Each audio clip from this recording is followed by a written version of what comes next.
What do you like to do? Oh, I don't know. Play chess. Screw. Well, let's play chess. Richardson going to take off and run. He's in there! Touchdown! I-N-D-Y! Outside give to Taylor. Stretching it out. He's at the 5, and he walks in untouched. Jonathan Taylor. Turner wants to do more damage, and he does. Here's Halliburton into the front court. Mishandled it, but gets a shot. Hits it! Hits it! John, I have never been better to be on the air with you here in Indianapolis, a place where so many of my dreams have come true. The Ride with JMV on 93.5 and 107.5. The Fan. All right, we're through the weather here, right? And I know that it just is going to start, I guess, moisture-wise. I just want to say moist. Moisture-wise and wind-wise going to get a little bit worse between 4 and 8, but we're here at Taylor's Pub and Grill on the north side. We're in Nora 86th Street and Westfield Boulevard on this Friday. Bud Light Blue Friday. We have tickets for the Steelers and the Colts coming up on Sunday for you while we're here. And you know how we do. We go 3 until 6 for the rig of the show. I go on from 6 until 7 with the Colts happy hour as well. And I'm assuming our game of the week, and we're going to go over all the postponements because as I was on my way up here, I was noticing a lot of the high school football games for week number 6 were being postponed until tomorrow. In fact, it may now be more of a lean on the side of postponement than it is some of these schools trying to get it in, and some kind of sounds like maybe they're going to make a later on this afternoon type of decision. But we will keep you updated on those postponements across the board. We shall get you ready for college football coming up tomorrow because just besides IU and Bloomington against Maryland, Boilermakers in Nebraska, you've got Notre Dame and Louisville, the 15th-ranked Cardinals, which is a big one for the Irish in South Bend tomorrow. And then, of course, you got the Steelers and the Colts coming up on Sunday. We have tickets for that. I've got bullseye passes to give away. We're going to have a lot of fun over the course of the afternoon. So, honestly, right now, the weather, other than just some rain, is okay. Go ahead and bug out of work early. Join us here. Hang with us as long as you can, like McCourt. McCourt's like doing his work. Ryan Beck is here. He brought the faux Stanley Cup. Lord Stanley's Cup that I held up a little bit earlier with the fuel about ready to start. So, yeah, come on up and join us. Have some ice-cold Bud Light, maybe a neutral or two, and we shall hang. The Showbiz is here learning from Cam. Cam's the onside. Look at Showbiz wanting to see himself on the camera right there inside the AAA Membership Lounge via YouTube Live. Cam's the on-site engineer. James back at the studio. You guys can see if you're watching inside the AAA Membership Lounge via YouTube Live. A little bit of a red, orange-esque tint to Chris Hagan. That's how I always Fox look. 59. That is normalcy right there next to me. You all right today? Crazy weather. Good. What's this lady's name? Helen, Irene? Helene. Well, she can go to Helene because it's wreaking havoc on our plans, on the football schedule. But, yeah, I mean, it's strange. You realize the power of Mother Nature when this thing starts in the Gulf of Mexico and just says, guess what? Here I come. Yeah. And now it's here. You know, we haven't had a drop of rain in like a month, have we, or something like that? And then on this particular Friday, yeah, here it comes. Hey, by the way, too, speaking of tomorrow postponements, our pickleball outing tomorrow at Craig Park in Greenwood obviously has been postponed. It will be pushed back to a later date. So my bad if I can't whip a lot of ass in pickleball after never have playing before tomorrow. My man, shout out to B. Swift, who's opposite of me right now on Hot 100.9, playing the hits. He will not have his ass whipped by me tomorrow. So, Swift, you live to play and to talk some junk another day. I was going to ask, I've never played pickleball. You haven't either. I haven't either. But you maintain. Oh, yeah. Well, how hard can it be? It's a wiffle ball, and it's an oversized ping pong paddle. Can you move a little? I mean, all you got to do is take one step left, one step right. Somebody mailed us one the other day to the station, a pickleball. I never even touched one, and I was like, this is a wiffle ball. It's a wiffle ball. Yeah. Some genius is like, you know what we could do? Let's take tennis, but like for old lazy people, and just make it into ping pong on your feet. Why? We didn't think about that. We could have been rich. See, I could have done that. I could have done bottled water years ago. You know, when I was a kid, I did say to my mom at the store one time, we always got those Pringles, you know, in the big red, the tennis ball, speaking of tennis. Yep. And I said, Mom, why don't they make barbecue Pringles and put them in an orange thing? And she was like, that's ridiculous. And now they got every flavor of the rainbow. And like 1978, I was talking multi-flavored Pringles. Well, in 87, end of 87, a friend of mine, we went to see Wall Street, and we came out. We go to a convenience store, and he wants an Evian. I'm like, what the hell are you buying water in a bottle for? Just get it out of the damn tap. There's a fountain right over there. Nobody's ever going to buy bottled water. Oops. An old Dennis Miller bit, Evian spelled backwards is naive. Yeah, exactly. Yeah, no doubt. It's bad. Bad news right there. Hey, all right, we got the college stuff we'll get to in a second. The Gorman's going to join coming up here in about 5 minutes. Yeah, we'll talk up the Colts pregame huddle on Sunday. We're going to change that up a little bit, I guess, because of the inbound and hanging around weather. But what about the Steelers-Colts matchup? Got worse today, I would guess, with the injury report because Shane Steichen ruled out both Kwity Paye and Kenny Moore earlier today. That hurts you on the defensive side of the ball. What scares me, and it should scare you if you're a Colts fan, is just that defense. They're number one in the league in run defense, the Steelers. Number one in scoring defense, number one in total defense. You know they've had 6 different guys that have recorded sacks this year. They're going to heat up the pocket. They're going to put more pressure on Anthony Richardson to try to make some plays. And, a 6-3 interception to touchdown ratio already. Yeah. If he's got less time to process, less time to make decisions, it could be another bad day as far as that interception to touchdown ratio. 3-0 are the Steelers. One of the handful, how many are there? 4 altogether, I think, 3-0s in the NFL right now. There's three winless teams, and 2 of them are in the AFC South. No doubt, yeah. But I look at this matchup not because I think you should be aware of Pittsburgh and their offense, but their defense, to me, it seems like the wrong time for their number one defense, and number one in so many different defensive categories so far, to end up with Anthony Richardson, who in the last 2 weeks has been all over the map, mostly bad as far as decision-making, ball placement, throwing the football, all of that. Any other matchup defensively, I would not feel this way, but the Steelers bring so much at you, so much that you have to process. That is concerning beyond concerning on Sunday. Now, you do have Jonathan Taylor, who's gone back-to-back 100-yard games. You'd like to think he can make some hay against that defense. But they are, like I said, number one. I think they're giving up like 71 yards per game, something like that on the ground. It's going to be tough sledding going that way. And then when you mention already without DeForest Buckner, now you pull Kwity Paye out of there, you pull Kenny Moore out of there. On paper, it doesn't look good, but we know these games are never played on paper. And a quick tidbit about how, the world of gambling is so much into sports nowadays, and everybody was aware of that line last night. Did you see that? The line was Cowboys 5.5. Yeah. They're up 5, and the kid misses the field goal. Yeah. And even Al Michaels said a field goal of particular interest to some. Exactly. And they're like, it was to me too because I went to the Cowboys. He hasn't missed a field goal since he was 12 years old, and that thing just went beep. The guy was that's Aubrey, right? He's been burying him for like 67 yards. Yeah, he's been perfect. He's been kicking something. He had never missed a kick plus 50 yards, and then.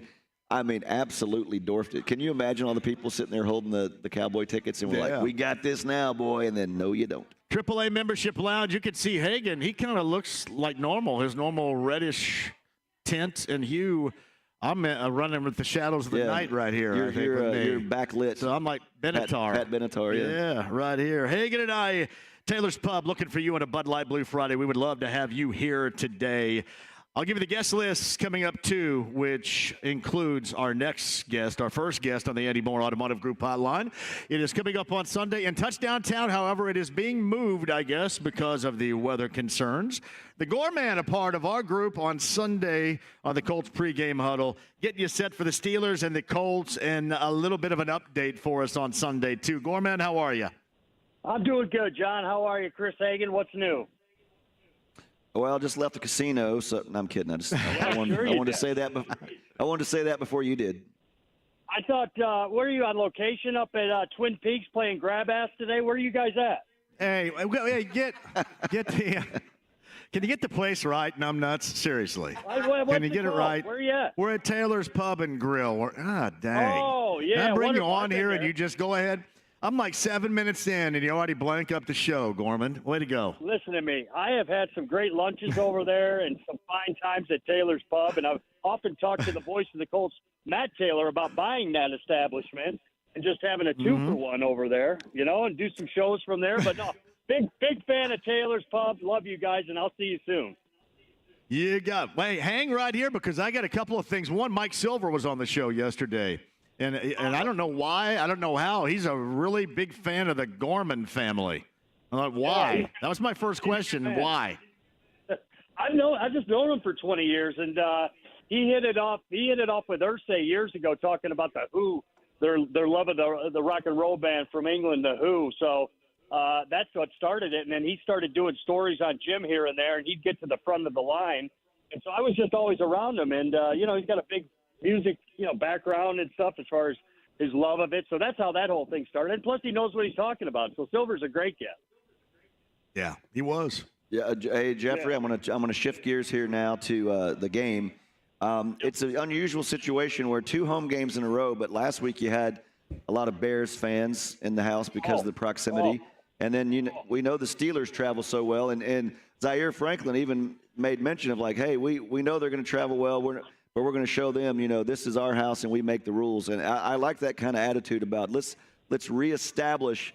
When the Colts are at home, teams don't just come in here and try to take over the place. Oh, but that we saw it last week, Chris. You were there, John. You were there. That group traveled well. Tickets were available. They got their mitts on them, and same thing's going to happen. Steelers travel great.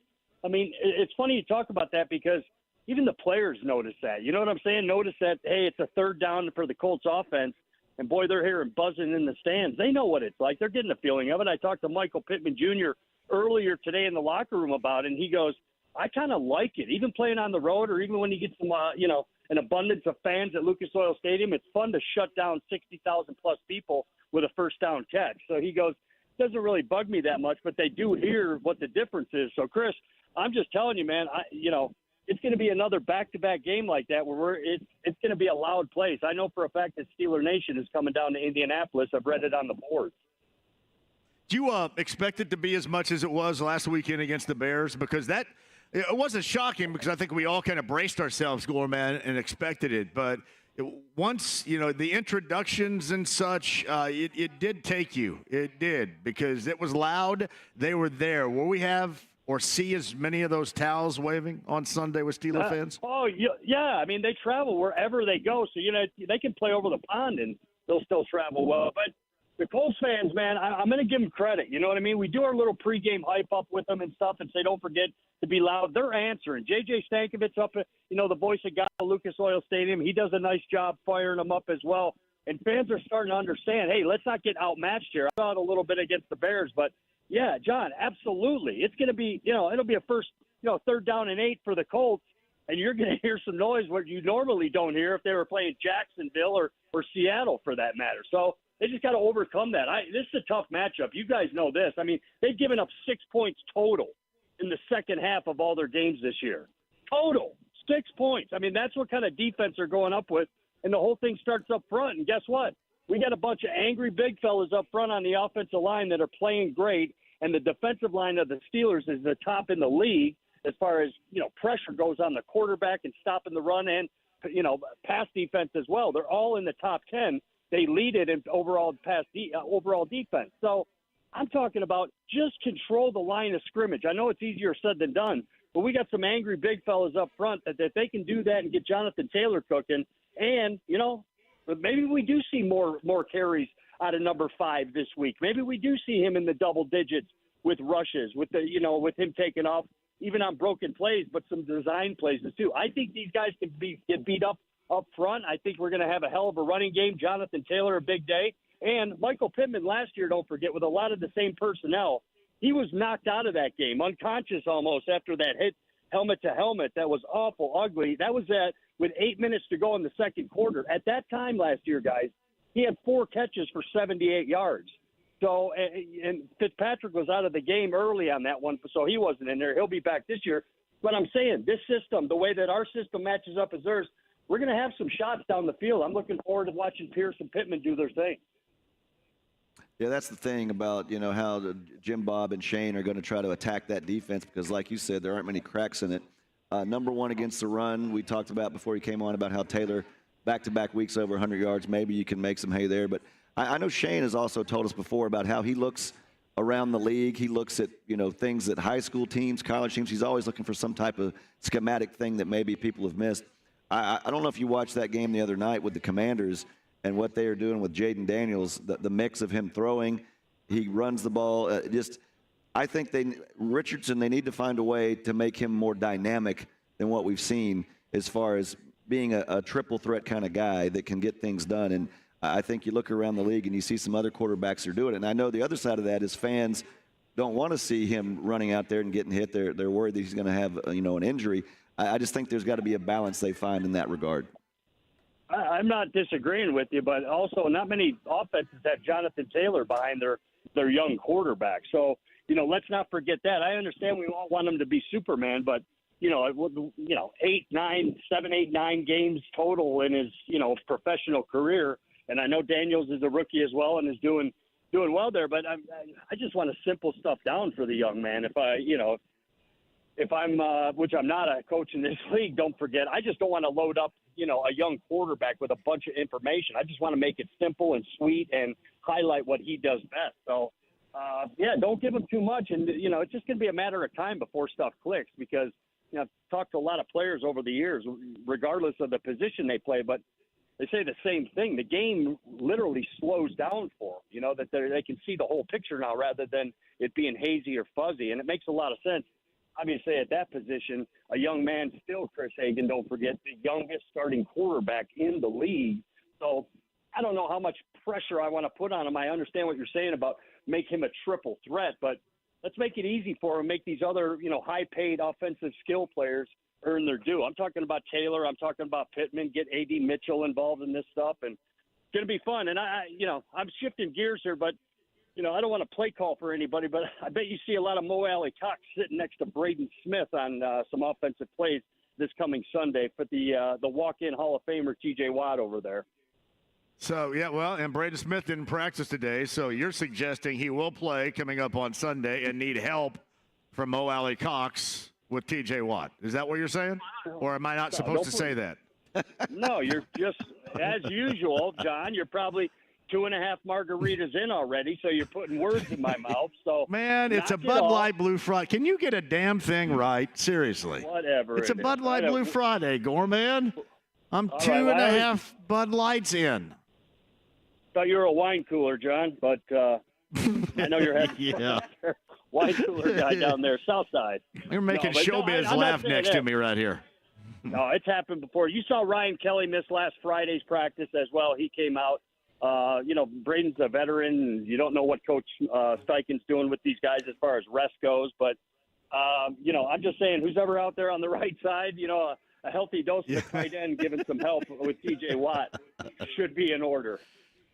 So let's make sure we're on the same page here. Gorman is not breaking news, is what he just tried to tell you right there. There's no news to be broken right here, even if it was more than a coincidence that he brought up the guy that didn't practice today on the right side of the offensive line. Just saying, man. Just say, hey, normally when you come on, you have tickets to give away. Do you come empty-handed today? Well, here's the thing. I did come empty-handed because the high demand from the personal Rolodex that came in over the past couple of weeks. These phone calls for some friends that I haven't spoken to in over 2 years that are like, hey, old buddy, what's going on? So I had to fill a couple of favors there, John. I'm not giving away any tickets, so I'd love to give a couple of Colts fans tickets for this one. We're going to need all the help we can get fan-wise coming in. So, but, yeah, I'll have more tickets throughout some time of the year, but it's not going to be against this game. Boy, I'm really like 3 for 3 on this. I got the place you're at wrong. I got your margaritas wrong, and now I don't have any tickets. What a great interview. Yeah, I loved how you tied yourself down like a pretzel trying to get out of that Braden Smith stuff too. That was awesome. That was great. Speaking of triple threat, way to go, Gorman. Hey, Gorman, real quick, this is something you'll appreciate. You talk about hearing from people you haven't heard about. There was this girl I went to high school 1,000,000 years ago, and she reached out on Facebook and said, "Hey, I hope you're doing well. Can you help me out with some Taylor Swift tickets?" I'm like, really? Are you kidding me? 25 years disappeared. And was she smoke? Oh, yeah, she was a cheerleader. She's hot. That makes a difference. I'm like, no, I don't have Taylor Swift. Like, is there any way you can find me some face value front row tickets? I really appreciate it. Hope you're doing well. Take care. You're not going to buy them for and be that guy, are you, Chris? Of course not.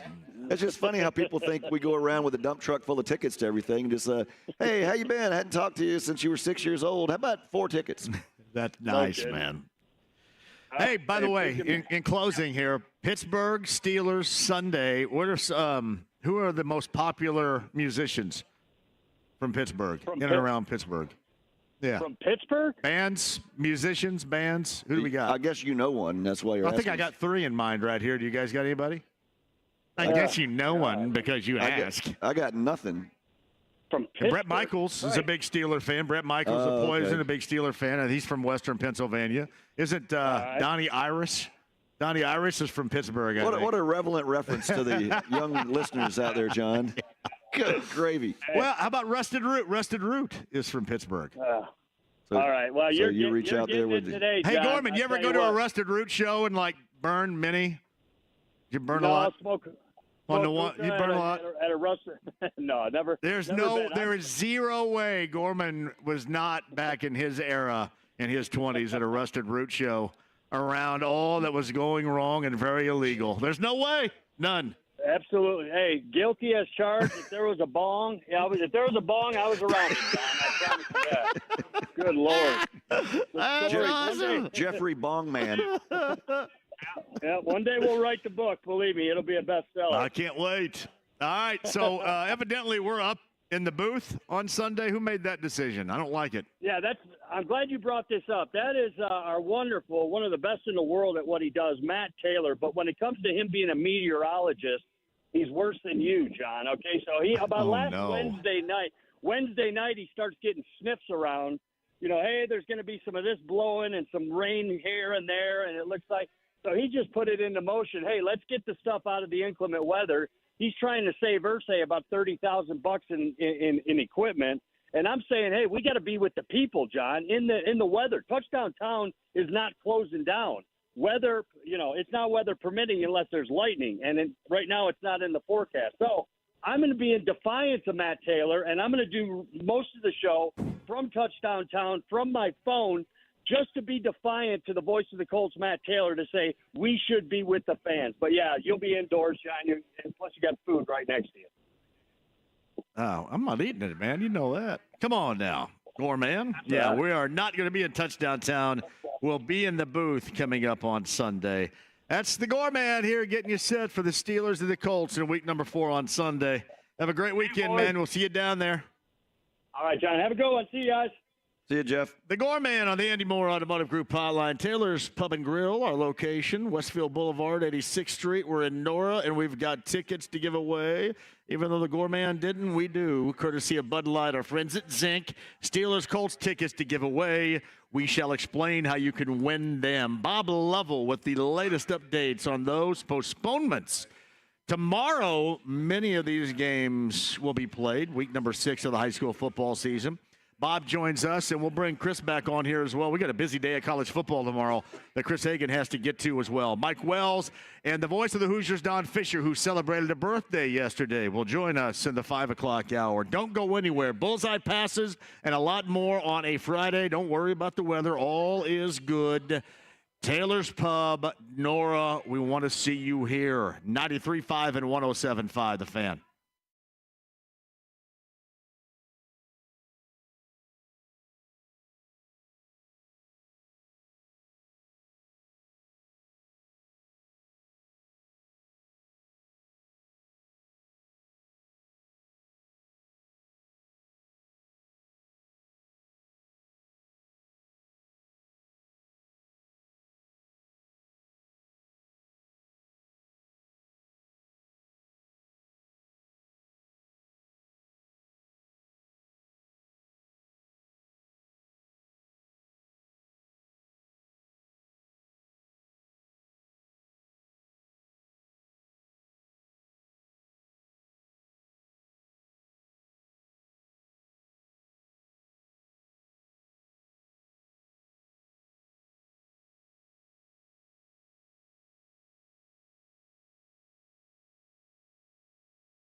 with JMV. I fart in your general direction. Your mother was a hamster, and your father smelt of elderberry. 93.5 and 107.5. The Fan.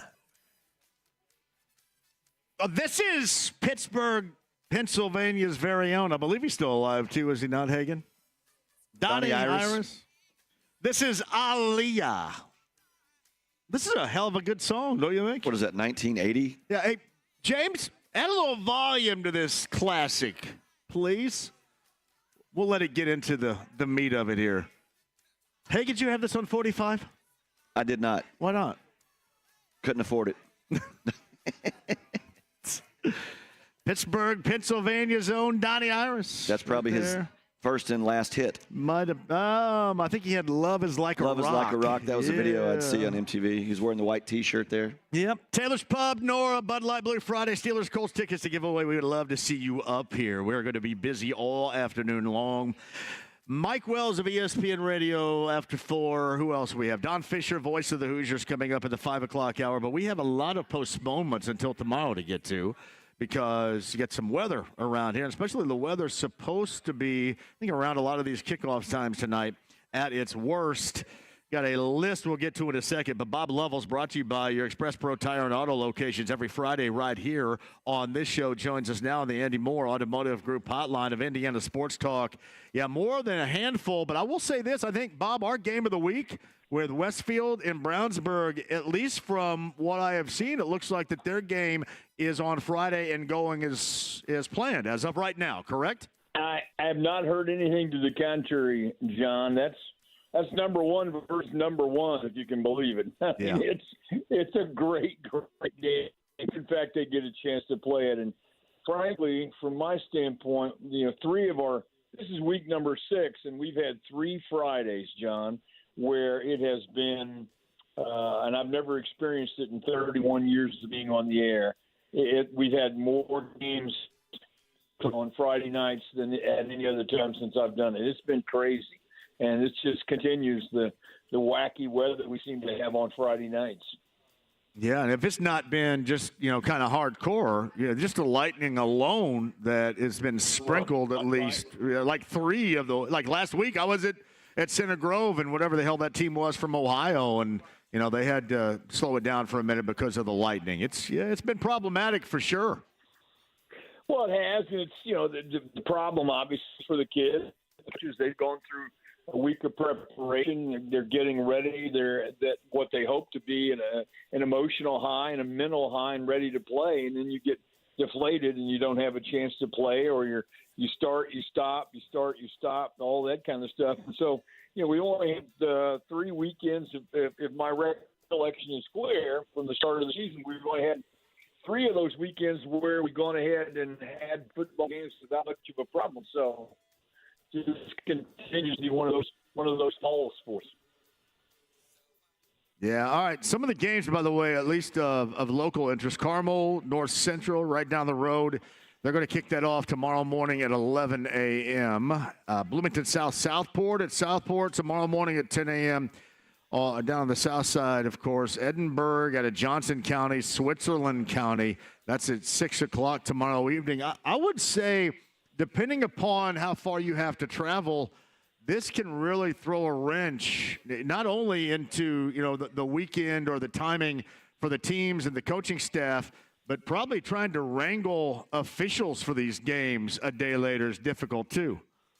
I guess one of the hardest parts of it, John, is that you have you already have you're at a point where it's really hard to get enough officials on a Friday night, and there aren't as many as there used to be. The numbers are declining. It's a real problem. And so trying to rearrange people's schedules, a lot of these officials do small college games and have personal lives, unlike you and I, where they're able to do things on. And so the biggest obstacle they have is not just the officials. It's people to take tickets, people to run the concession stand, help with parking, those kinds of things. There are a lot of moving pieces in moving a game from one day to the next. Even though it seems easy, there's a whole lot behind the scenes that go on that don't make it anything to do. It's Bob Lovell of Indiana Sports Talk later on tonight, brought to you by your 13 Central Indiana Joe Childers locations of Express Pro Tire and Auto, formerly known as CarX. It is a different name, but still the elite level of great service you're going to get at Express Pro Tire and Auto on the 13 Indy area locations. We mentioned Brownsburg and Westfield, which the last check is still on. Bob, Lawrence North, Ben Davis moved to tomorrow morning at 11 a.m. That's interesting because of the start that LN's off to. I mean, really an unprecedented start, I believe, for their football program, whereas Ben Davis is a one-win team so far, but still as dangerous as any team out there, is it not, across the schedule? Oh, I think it is. I really do. I mean, you're the defending champs. You know, you've played a very, very good schedule. You've had close games that just haven't gone your way. Pat Mallory's guys at Lawrence North have been tremendous. They've been building and building. The kids are growing up. It's a talented group of upperclassmen and some really talented skill players. And so you're just kind of hopeful that that game gets played this weekend. But it's Ben Davis, you know, really looking to start to turn things around. I guess it's a perfect time for them to do it. But that's a very, very good team they're going to play in Lawrence North. So Bob Lovell with us. Before I let you go, a couple of more here. I'm trying to go as locally as possible. Monrovia Speedway, that's at Speedway tomorrow at 10 a.m. Make sure everybody knows this. Tri-West Lebanon, which is another good game. At least as far as I can see, there's no start time, as still TBA rolling right there for that one.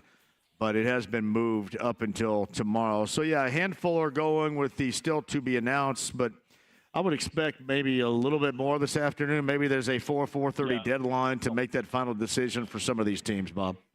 I think you're right, John. And it seems right now not to be targeted in one particular area. You know, you're all the way down in southern Indiana, way down on the river. You have games, you know, especially in Evansville. You've got Bossy Memorial postponed. It's a huge game. North 1 and 3A. Modern Day Evansville North is another one down there. Probably one of the better games in the entire state tonight, John.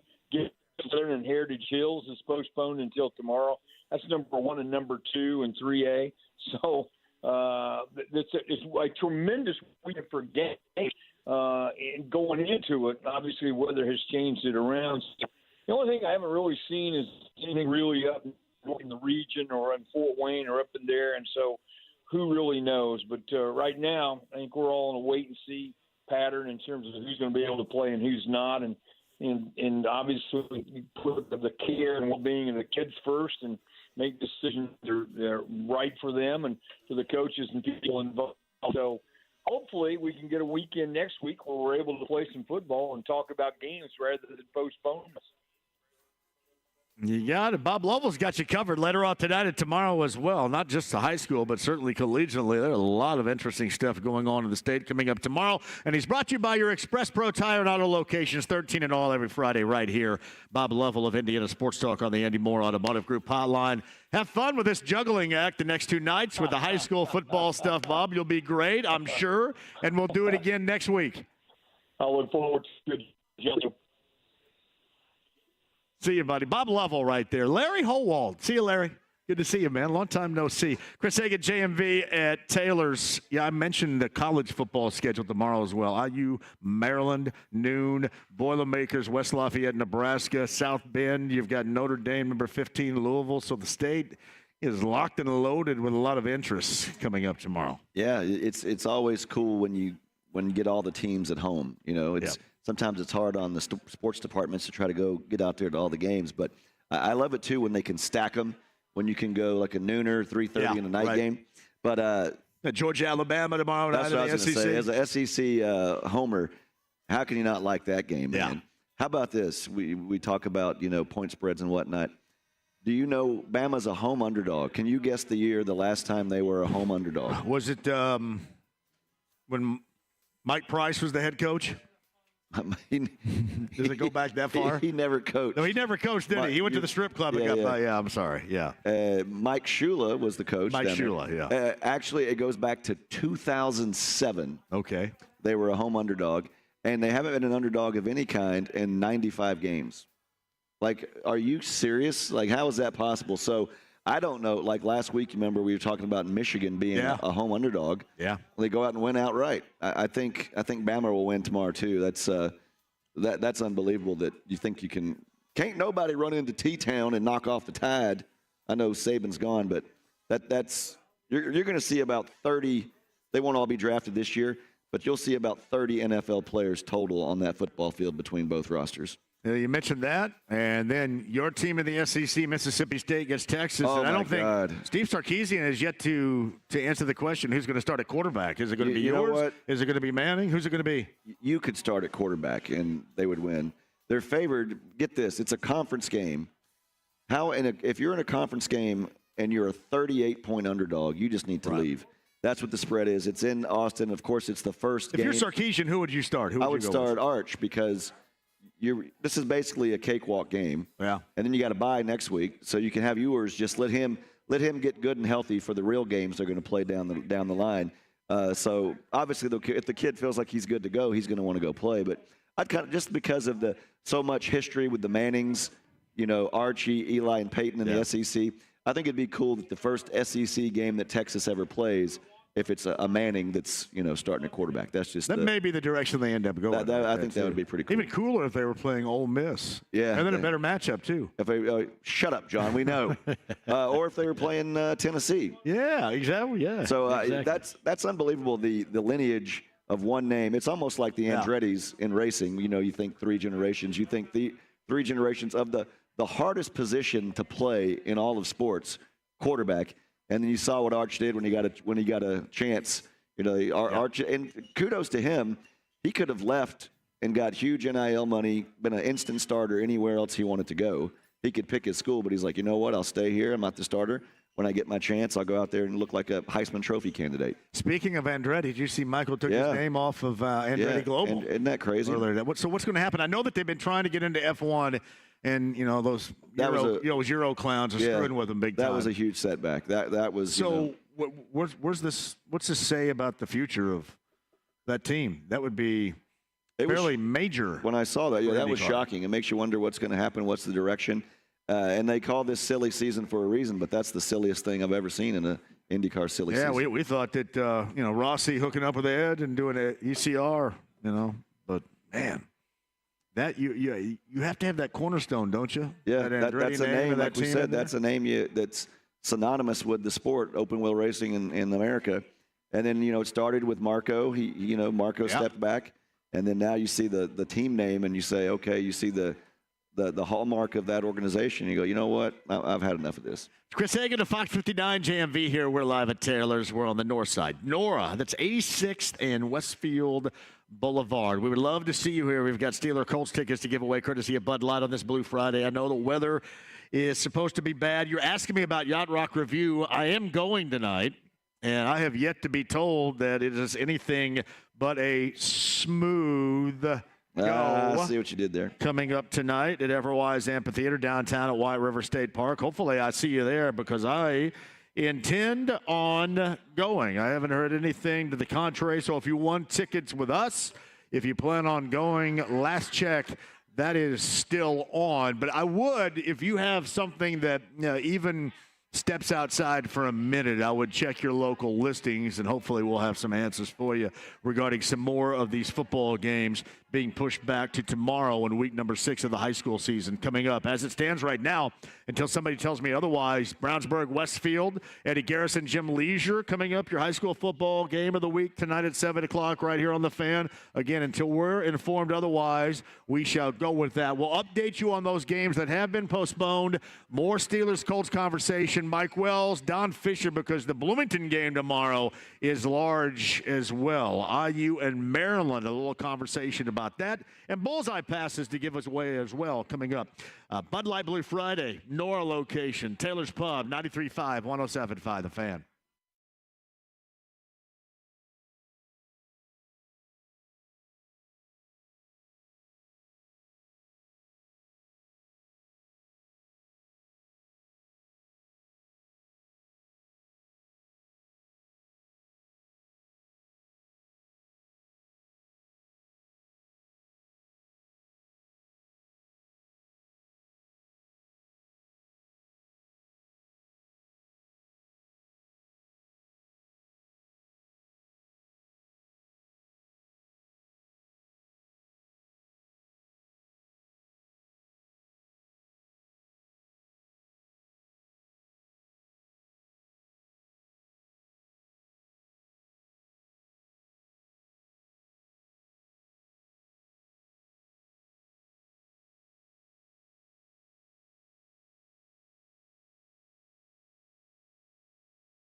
I want you to be nice.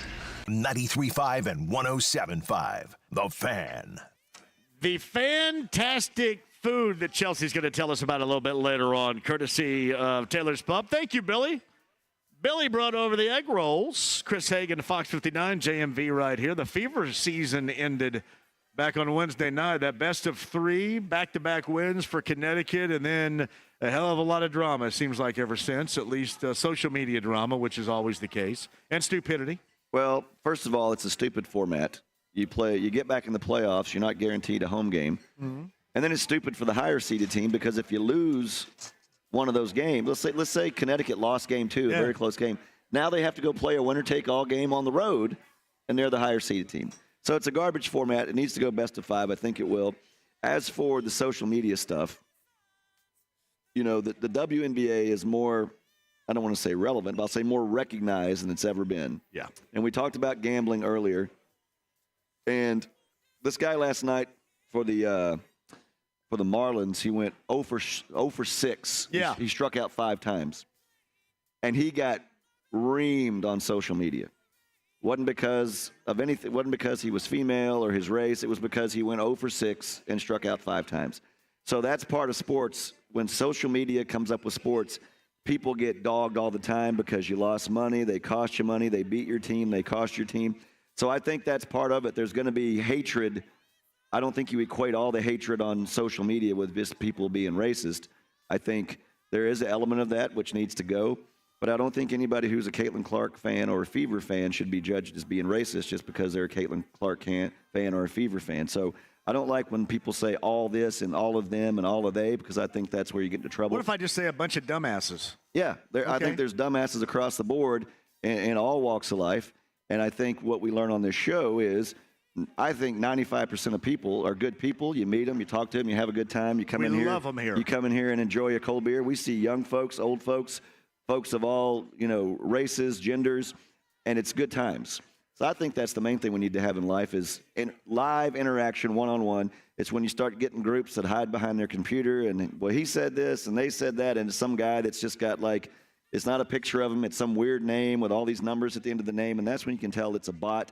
It's a troll, as Caitlin pointed out. So that's the unfortunate thing. So I don't like things that are so divisive, but I'm going to say this.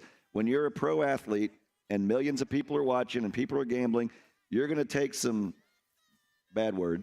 If you have a bad game, if you miss a game-winning 3, if you strike out, you're going to hear it from social media, and that's just the way it is in this day and age of everybody has an opinion, everybody's making bets, and everybody gets pissed off when their team doesn't win. And back to the best of 3, the reason why they went best of 3 is because in the past they wanted to get that over as quickly as possible. Nobody's watching. Nobody's paying attention. Let's get this over. Now that's changed. And you saw all 4 series were sweeps. Yeah. You see that? Yeah. And get this, the WNBA, to win it all in the playoffs, you just got to win 8 games. In the NBA, you got to win 16. Yeah. So, I think the Fever had a great run. I think we saw their weaknesses come out. They got to have some depth. They got to be able to prevent these long scoring runs and scoring droughts.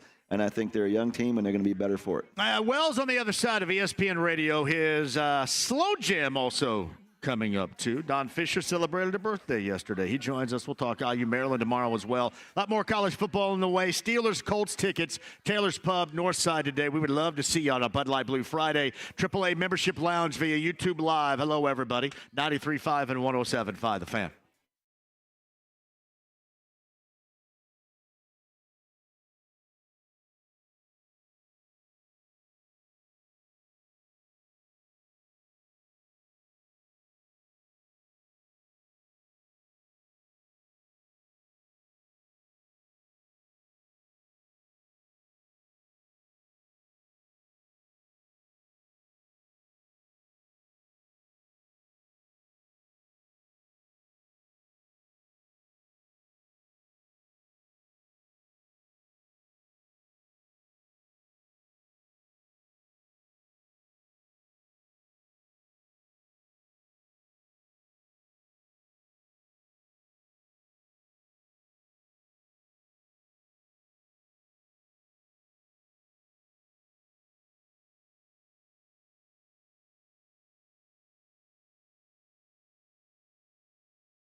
my buddy, Swanson. Full steam ahead. Over there. I want to go over there.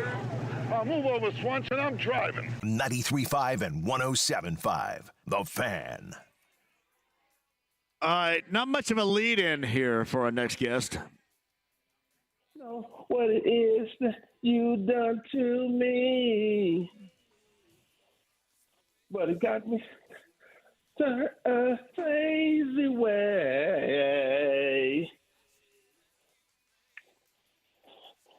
Jay, I get so weak, bro. I get so weak, brother. Get so weak in my knees. You do. Hey, I had a thing for SWV back in the early 90s. How about you? Oh, my God. Listen, all three of them. I think, listen, you think about the early 90s groups, female groups, SWV, Jade, Brownstone, In Vogue. Yes. Yeah. Which group? Yeah. I'm not saying a person individually, but which group would you take based off of looks and singing ability? I would have probably gone SWV. And plus, I was digging on Coco back then. I wanted to date somebody named Coco. Man, of course, I got no time of day. That's Cheryl Coco Gamble of SWV right there. I was all about it. Is Coco the one married to Eddie George? Uh-oh. Let me see. Yeah, I'd have to look and see. I'm not sure. I was thinking about In Vogue too because what's her name's married to Glenn Braggs, the former baseball player for the Reds. So, I don't think Coco was married to Eddie George. No, Tamara is the one Eddie George is married to. Yeah. So, no, Coco has a son with a dude from Diggable Planets. Ooh. Yeah. And that would be now known as Lil Tracy, born in 1995. Hey, they was doing the Humpty dance to get that little one, man. Stop what you're doing because I'm better. Oh yes, there's no doubt about that. Getting busy in the Burger King bathroom. I'm wondering, is Brownsburg Westfield still on for you to check out outside later on tonight and get all wet as a big time Brownsburg Bulldog fan, you super fan that you are? No. Thankfully, it has been postponed until tomorrow. They just announced the news, and had they played it, I would not have gone to that game.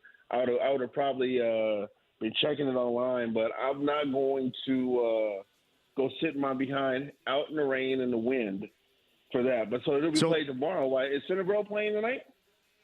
Center Grove got postponed until tomorrow too. It's their homecoming. It's tomorrow Brownsburg too. I learned a lot of homecomings. Yeah, it's Brownsburg homecoming too. So, what time Brownsburg? Because that was our game of the week, I believe, was Brownsburg and Westfield. And James can check on this. I'm assuming we're still. Well, you know what? I don't know if we can do it tomorrow because of the IU football game. So that is probably now out. What time is that game kick off tomorrow in Brownsburg? They haven't announced it yet, but I'll tell you this: if this was previous seasons of IU football, I would have said, nah, Brownsburg Westfield would have been more entertaining than an IU football game. But the fact that IU football is rolling right now 4-0 under Coach Sig, I can understand why that game would take the place of a Brownsburg Westfield. So I totally get it because there's a lot of buzz. I was down in Bloomington all week, including today, and a lot of buzz about these Hoosiers in the football program because even though it's not like they've played a lot of heavyweights in non-conference season, the fact that they're 4-0 and not 2-2 with a couple close wins is showing promise on what this team can be. I mean, they've already surpassed the win total of last season already. Hey, Wells, how many and thanks for not making a short joke this deep into your appearance. That's unusual. How many W's? Hey, I did not know you were on the show. Okay. That explains it. Had I known you were on there, I would have went ahead and said we should have been playing some Skilo. I wish if I known you were on the show, but welcome to the show, Hagan. By the way, Wells, like 4 or 5 days ago says, hey, I'm going to call you tomorrow. Still waiting on the phone call, Wells. Oh, man. Well played on that. Really? Front. Yeah. Wow. Yeah. Hey, Wells. Hey, that's my fault because we were trying. Hagen and I are going to talk about trying to set up a podcast together, him and I. So if anybody wants to sponsor Hagen and I, feel free to reach out to us because we're going to need some sponsors. So I think we can make a damn good podcast together. Well, I'll help you out too, man. I'll help you get a spot. Is it going to be called All About AC? Jeez. He's been sitting on that one. You can tell. I was excited to unleash that right there. We got to get a sponsor for All About AC. We got to do that. All I know is I got students covering two Colts football games this season, and I can't wait to be up in the press box. I'm gonna get all the TV folks together, and we can all hang. I'm going to hang out together with all the TV people, and everybody be buddies. It'll be the Dave Calabro going away celebration with Wells leading the way in the press box. I will reach out to Lance at LD Smith Plumbing, and maybe you guys can do something, and then in turn, you can help out Wish and make sure that their toilets flush all the time and not just occasionally over there. I'm just sitting here. I ain't said a word. This is my favorite part of the week right here. I love it. I love it. Back to the topic at hand, Wells. You mentioned IU 4-0. How big does that have to get? Does it have to be 7-0, 8-0? When will the fan base come alive and go fill that place up for a game? How many W's does it have to be with a 0 still on the other side? Man, that's a great question, man. Because I got to tell you, you look at the stands, and there are a lot of empty seats, a lot of good seats still available at the stadium. So, man, I'm getting the sense that the weather's nice still, and the students want to enjoy hanging out at Kilroy's on Kirkwood down there and upstairs and enjoy their life and have fun. But still, at some point, you got to start showing support. They got a great chance if they get past Maryland. They could be sitting at 6-0, going against Matt Rule and the Cornhuskers on October 19th. That'll be a hell of a game if they can go into that game 6-0. They'll be Belt Bowl eligible. And you think about the big picture of their schedule: Ohio State, Michigan, even though they got quarterback question marks, they're in a great position where they can get 8 or 9 wins this season. And Wells, you talk about, that's not a program that can look past anybody, but you look at the home games, you look at the opponents. If they get to November 9th and they're sitting there 9-0 with a home game against Michigan, that place better be jam-packed, standing room only. Oh, well, without a doubt, man. Forget that, and let's make that the primetime game. Put it on Peacock, man, or whatever. And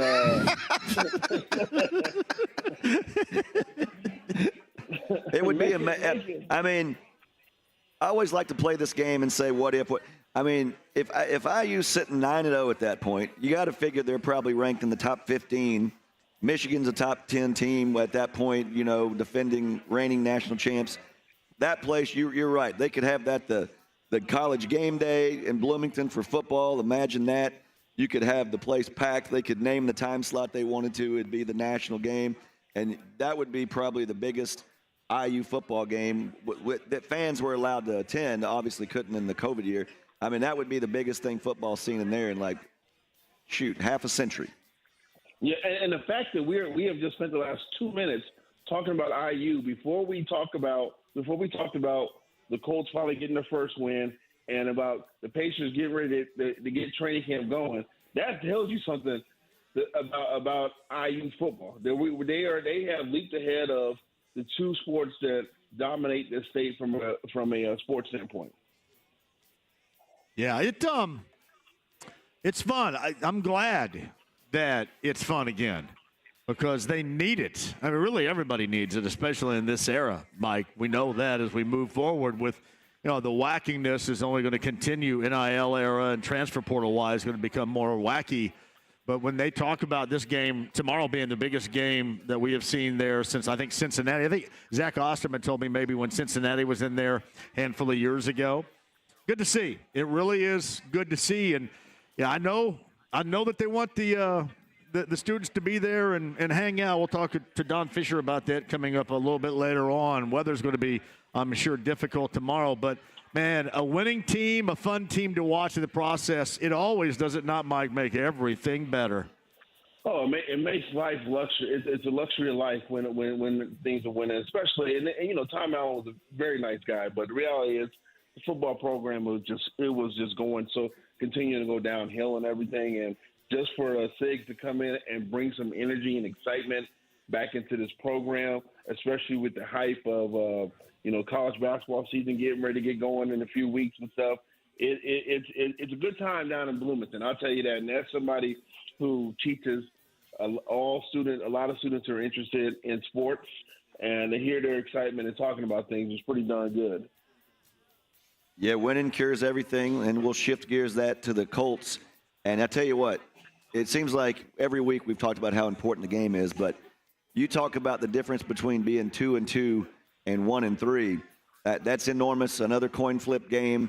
I see a lot of roadblocks to the Colts getting this W when you're talking about that defense and how much is going to fall on Anthony Richardson's shoulders.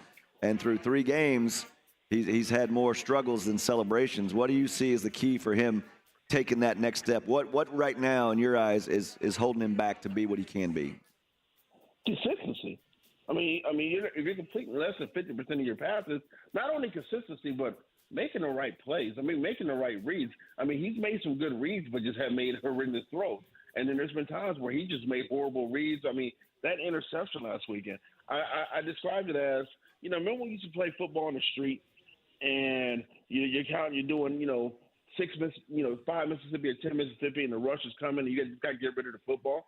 That's what that play reminded me of last weekend. It was like, all right, they got the Bears got the 10 Mississippi, and we're going to bring the house now. You can't do those type of things.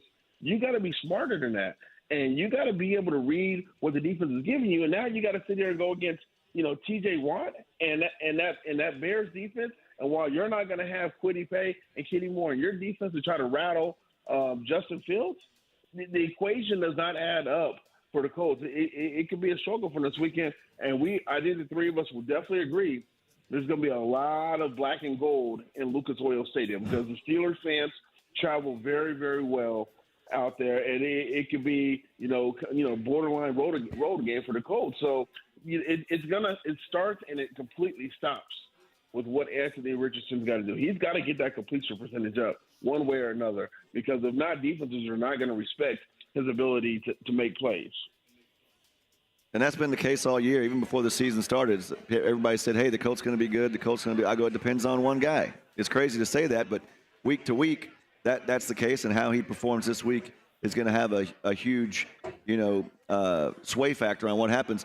Isn't that weird with the scheduling, though? You get back-to-back home games, and you're usually like, hey, that's going to be great. But then last week you got so many Bears fans in the house that the Colts are taking notice. And then this week you'll have as many, if not more. Just a strange quirk. You get 2 home games that travel well, one because the Steelers always travel well, and the other because the Bears have a lot of fans here locally, and it's not a far drive either if you want to come over from Chicago.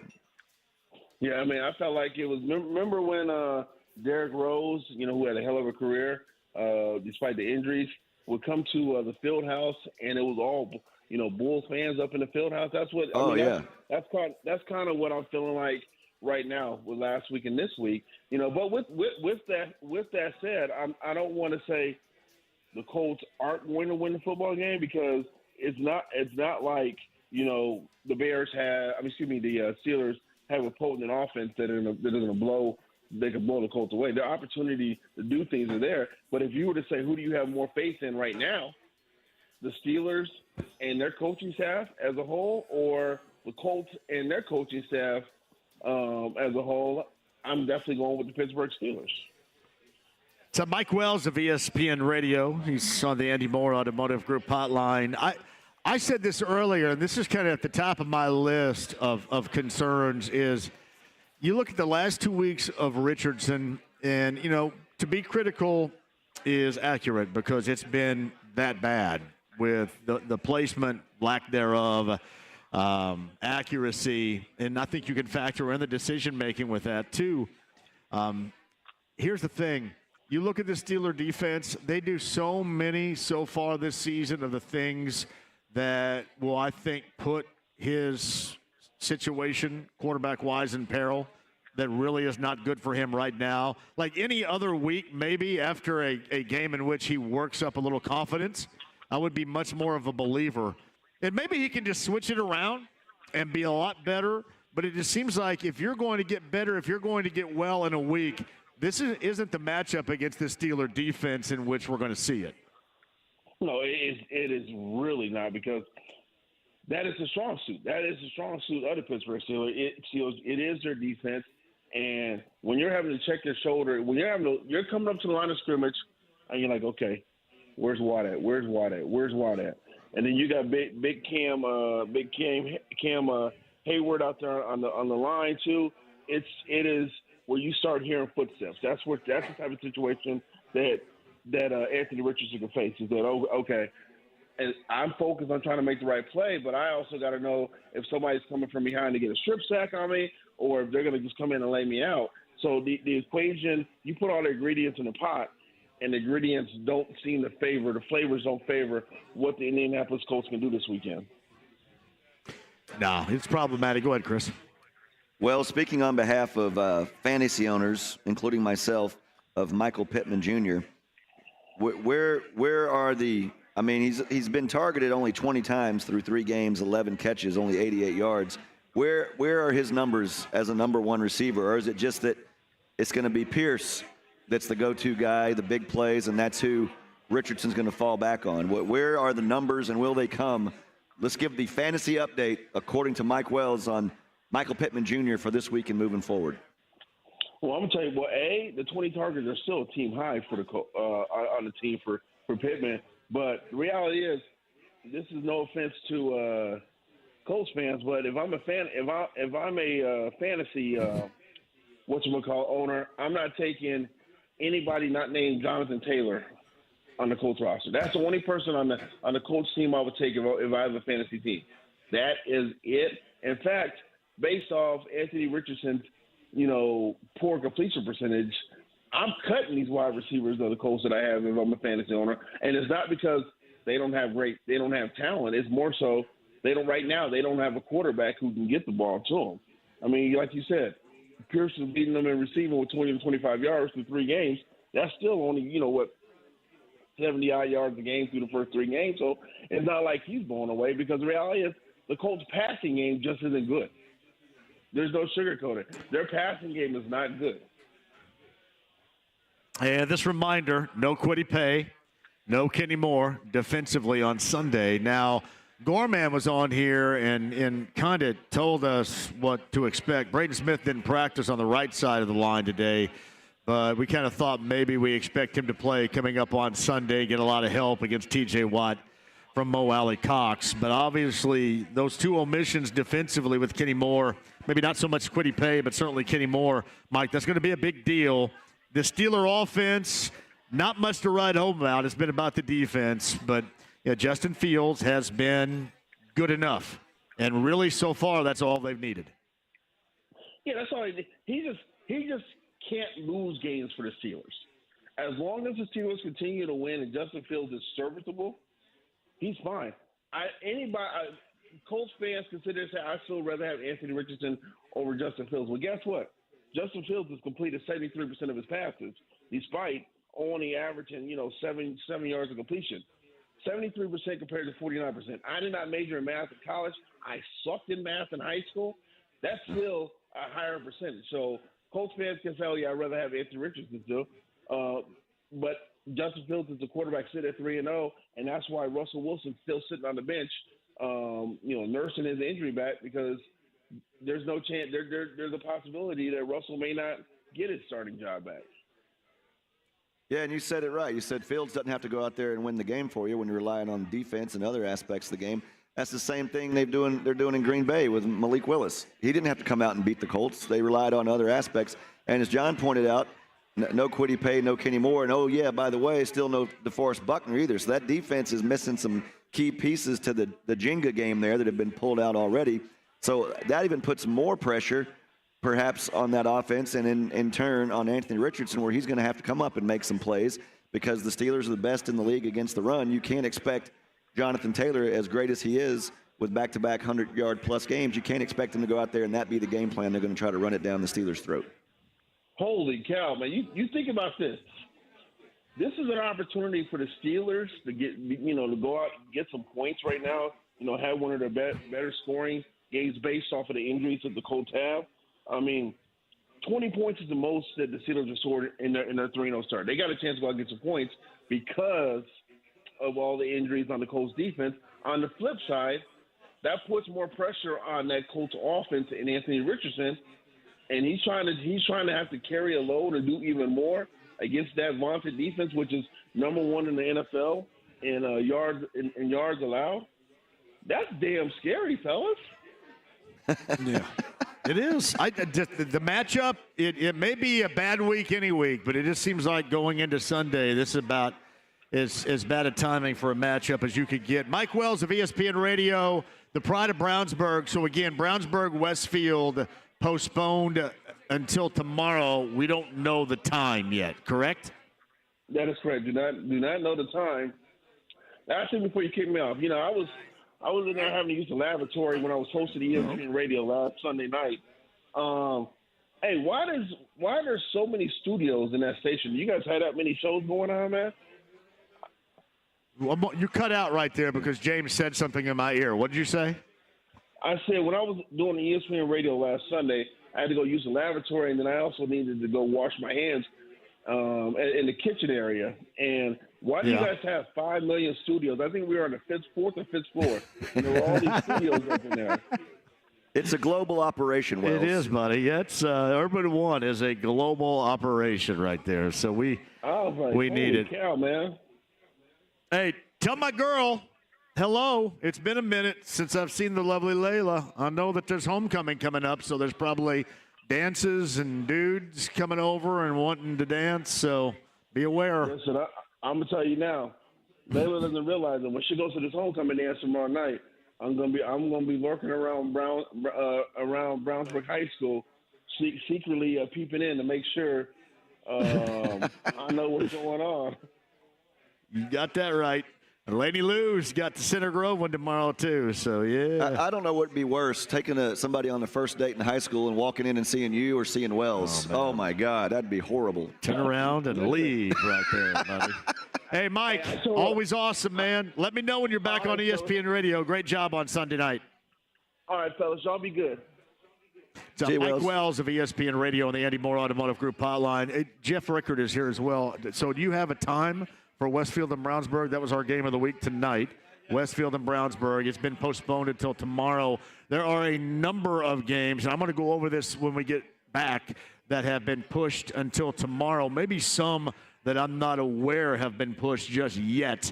We'll go over those games that have been solidified, and then there's a handful of those games that have yet to be determined as a starting time. We'll try to keep you updated as much as we can. Taylor's Pub on the north side, 86 and Westfield Boulevard. Nora is our location today. Thank you so much for joining us on a Bud Light Blue Friday. We've got Steelers Colts tickets to give away while we're here, and the Glarus factor is in the house as well. Me, Hagan, more to come. Don't go anywhere. 93.5, 107.5 The Fan.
Mum is the word.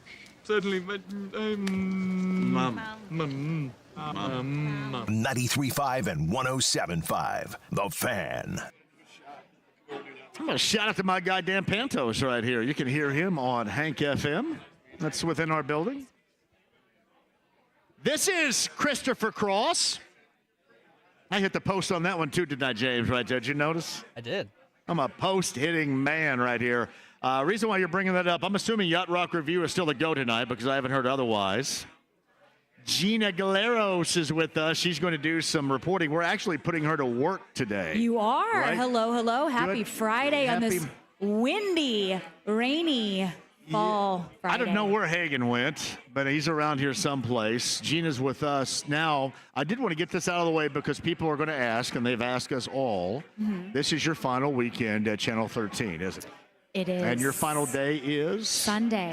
I'm off tomorrow, and final day, Sunday morning, 6 to 10. Sunday morning, 6 until the 10. Cliche, bittersweet. And it is. Yeah. I told myself I wasn't going to cry.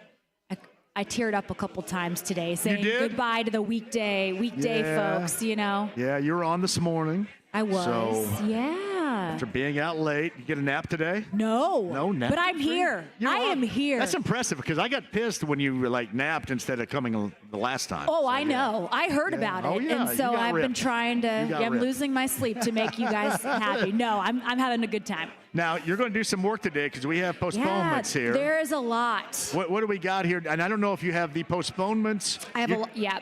I don't want to put you on the spot here, but if you have some, go ahead. Let's do it. Let's do it. So Circle City Classic, the pep rally canceled today, but as far as I know, at Let's Check, everything else is a go. The Major Taylor Award Ceremony, Talent Day, College Fair, and the President's Reception Gala all happening, of course, ahead of the lead up tomorrow for that game between North Carolina Central University and Norfolk State University at 3 o'clock. 40th year for Circle City Classic inside Lucas Oil Stadium. So hopefully everything else is still a go. So and then as far as high school, we're ready for this long list. You want me to ramble them off? You can hit some areas. You can just hit a couple, and we'll just go every now and then. North Central versus Carmel postponed until tomorrow at 11 a.m. Homecoming ceremonies, activities canceled. That's a bummer. Yeah. Ben Davis versus Lawrence North. That's postponed until tomorrow. Center Grove canceled homecoming tailgates. So I know my cousin Francesca. They're still doing homecoming tomorrow. Senior year. I think is it postponed until tomorrow? Tomorrow, yeah. So Center Grove and LC and homecoming postponed until tomorrow. Let's see here. Brownsburg. It says canceled homecoming parade. Yes. Noblesville, Mooresville.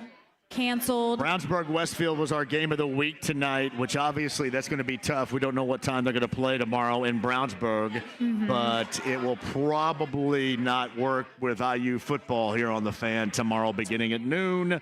11 o'clock, your pregame coverage. By the way, Don Fisher joins us coming up at the top of the hour. Speedway versus Monrovia, postponed game until tomorrow at 10 a.m.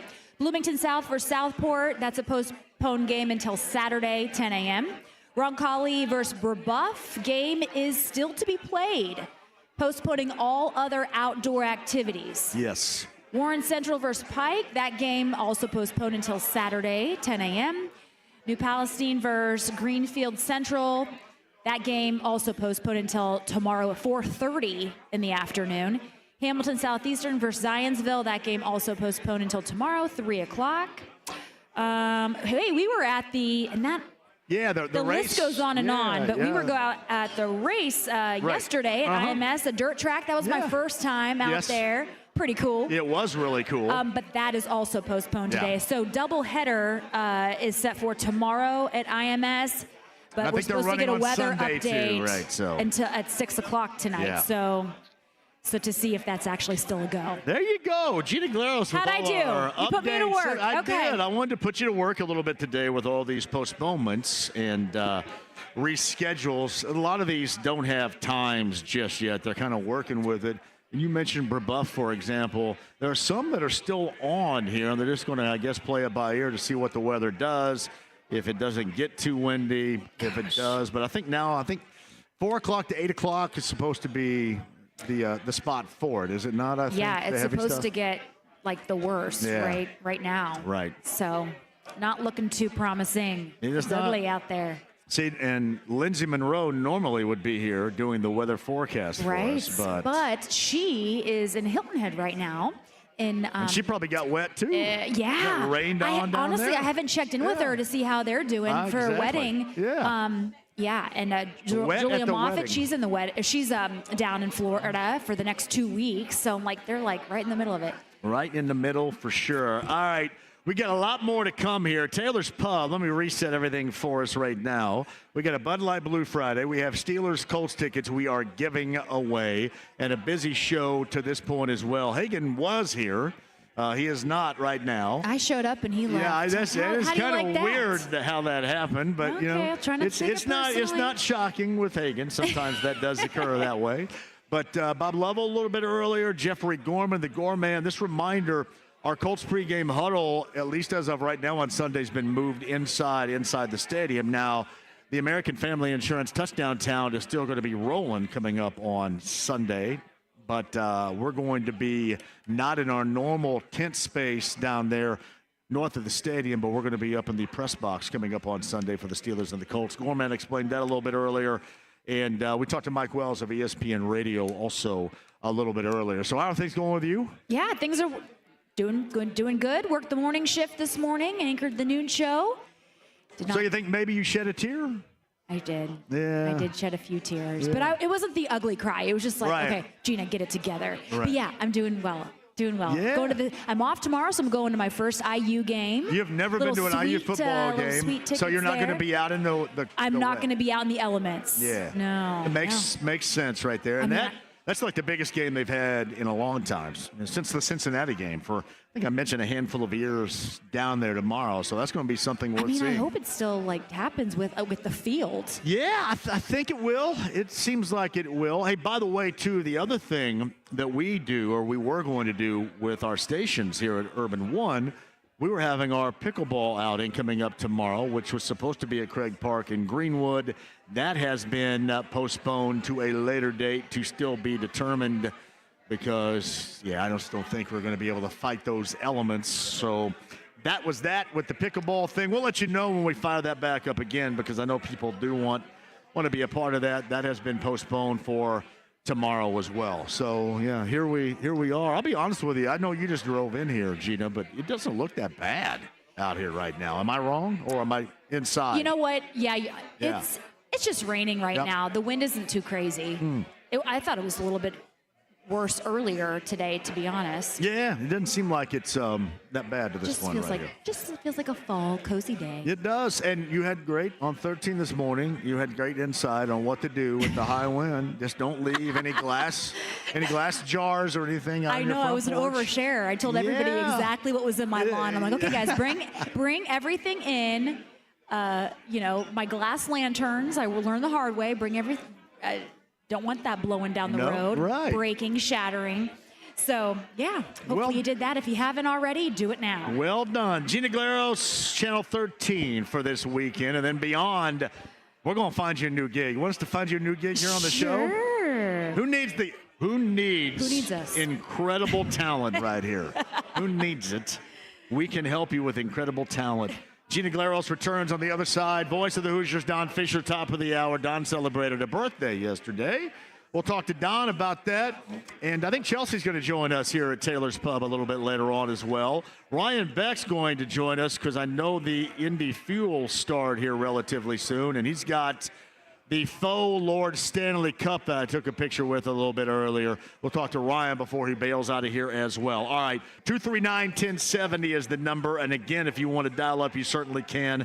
Otherwise, your chance to sit, listen, more Steelers Colts conversation week 4 coming up. And as we've talked about so far, just a busy college football Saturday with IU and Maryland, Purdue, Nebraska with Notre Dame and Louisville to say just a few. Just in-state stuff coming up tomorrow. And if any more of these postponements come in, we'll get Gino on that for you as well coming up too. Live from Taylor's Pub, Bud Light Blue Friday. Steelers Colts tickets to give away. You guys sit tight. We'll be back with you next. 93.5, 107.5 The Fan.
grenade. Yes, of course.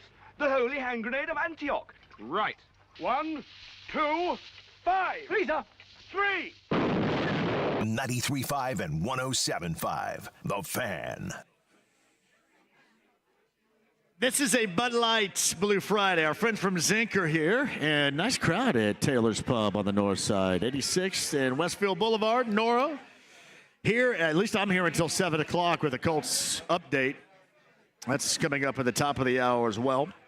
Check that, I'm sorry, 6 o'clock hour for that with the Colts happy hour for me. Gorman a little bit earlier, this reminder, Touchdown Town is going to be active on Sunday before the Steelers-Colts game. However, we're going to be doing our show, the Colts pregame huddle, from up in the booth. That's Sunday. I do start at 9 a.m. at Bullseye with bullseyeeventgroup.com and that Colts VIP tailgate. James, give me a heads up, and we want to give away another pair of passes for that coming up on Sunday as well. Gina Glaros of Channel 13 is here, her final weekend there. We have talked about that. You going to the game on Sunday? Yeah, I think after the show, I think I'm going to come visit you guys. Good idea there. I have not been to a Colts game this year yet. And after that and W. You're going to your first IU football game on Saturday? Yeah, I'm a football gal this weekend. So, perfect timing for IU, right? Yes. Oh, my gosh. I'm so excited for tomorrow. And now after that first W, and you don't have to get in the elements. You're not going to get all wet and everything. Bougie style, which I didn't know what that was. the word bougie. I have no idea what that is. Yeah. That sounds dirty to me. No, it's not. It's not. Kind of like, how would you describe bougie? Like a little, not prima donna, but you like things is it like a certain way. Like glamping if you're at IMS. You're not going to camp, but you want to, Oh, what's up, Hatfield? So you glamp. Yeah. Glamping's bougie? Bougie. Yeah. I need to get out more. I don't know. My vocabulary is very small. It might be a generational. Yeah. Is it a generational thing? I would think if it's a generation gap, it'd probably cover it back then more than you would with that now, I would guess. Maybe. So just a thought.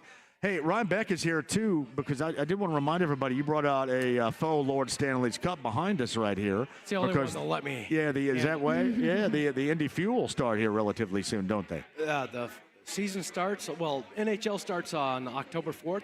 Our junior fuel starts on October 5th, so next Saturday, and we're going to get 600 players out there in one day and evaluate all of the players and then do a draft that night. Nice. It's exciting. Yeah, that's so exciting. We have dunk tanks and all the excitement, and we're looking for everybody to come out and celebrate hockey because I know we're not third or fourth, maybe fifth fiddle in the sports realm. People love it though, man. People like to go out and enjoy that. Yeah. And when's Fisher's going to be done and ready to house it? Oh my gosh, it's huge. Yeah. It's going to be exciting. And you guys really put on a show. I mean, it's entertaining enough to watch the games, but everything in between is You're talking pretty Indy Fuel. sweet. I'm talking junior fuel. I coach the 3-year-olds up to the 18-year-olds. Yeah. Oh my gosh. Learn to play hockey. That's exciting. You can go to iyha.com, find out about how to get started. And we've got kids that are 3 years old. We've got blind hockey, sled hockey. We've got hockey for everyone. Hockey is for everyone. Have you seen, and you got in front of me, Indy players and the pros, have you seen a huge evolution? Because I mentioned this with baseball here, right? There was a point in time, and I know I give a lot of credit to the Indy Bulls because the evolution of that program, and you started to see guys that had grown up playing as a part of the Bulls program end up, in high major college action into Major League Baseball, like Drew Storen, Tucker Barnhart, friend of the show, a part of the Bulls. Sure. And in the past, are we seeing that now with hockey, with the growth in that direction? Development in general. Yeah. I think the athletes are just stronger, better, faster. I mean, with the ability, the techniques, the kids that used to be in hockey, from my experience growing up, and I'm a lot older. The kids were a little bit younger and or taller, and they were a little bit more clumsier. Now those taller kids are real clever. Yeah. They're talented. They've got the ability. They've got the skills. They've got all the techniques. So it's really fascinating to watch what level these kids can come to. Great to see the evolution it is. Yeah. Too. How can people get involved? I appreciate that. Yeah. IYHA is Indianapolis Youth Hockey. We're the junior fuel. And we teach kids from 3 years old to 18 years old, and go to Learn to Play Hockey. Go to IYHA.com, find out about Learn to Play Hockey, and we'll teach you. My sister is a coach. I'm a coach. Nice. And we're always looking for new players from any level. Anybody, hockey's for everyone. Ryan, thanks, Fun fact, my brother and I used to play hockey. I played up until freshman year. Here? Yeah, here, yeah. And there's got to be some video of that somewhere. There is. I was right defense. Johnny was wing. And, but it really, I mean, some of my fondest moments were playing hockey. You played Carmel or? Carmel, yeah. That was around at that time. Man. Yep. Hey, we might my brother, my brother was a racer. I was a racer. Were you? Yeah. Wait a minute. Look at this connection we got. Look at this. I forgot that Glaros played a hockey. Yes. Hey, we had Wayne Gretzky. Now that's a different racer group, but you're talking about the junior, like I guess we call them the junior racers back then. But played for Hugh Harris and Al Carlander. One of my Carlander, yeah. All right, and Carlander's got some kids in the league. And our president of our board of directors is Ed Carpenter, if you guys know the racing team. Oh, yeah. Ed's got kids involved. Ed's the president. Too. Yeah. I did not know that. His kids play? Yeah. Oh, gosh, they're unbelievable. And really? They're incredible. And we've got the Ursay's grandson. Grandsons, I should say. Grandsons. Okay, now what kind of player is he? Can you... Maybe the best I've seen. Oh, wow. Yeah. Okay. They've got their own rink. That's nice. With the Colts logo, Colts Zamboni. Yeah, I would love to see that. Well, I would too.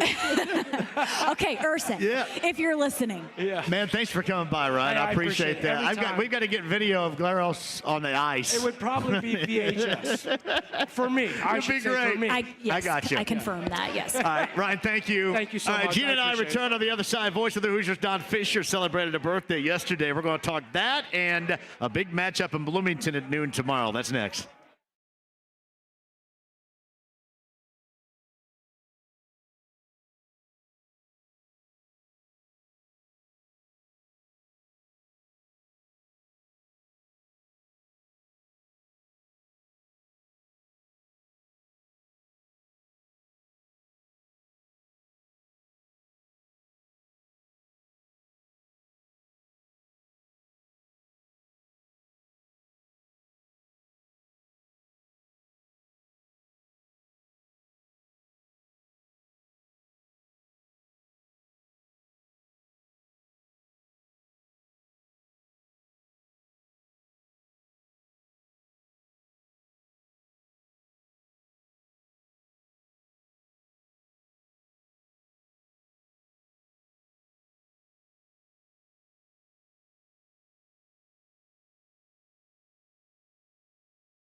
The Ride with JMV. Excuse me, Robo.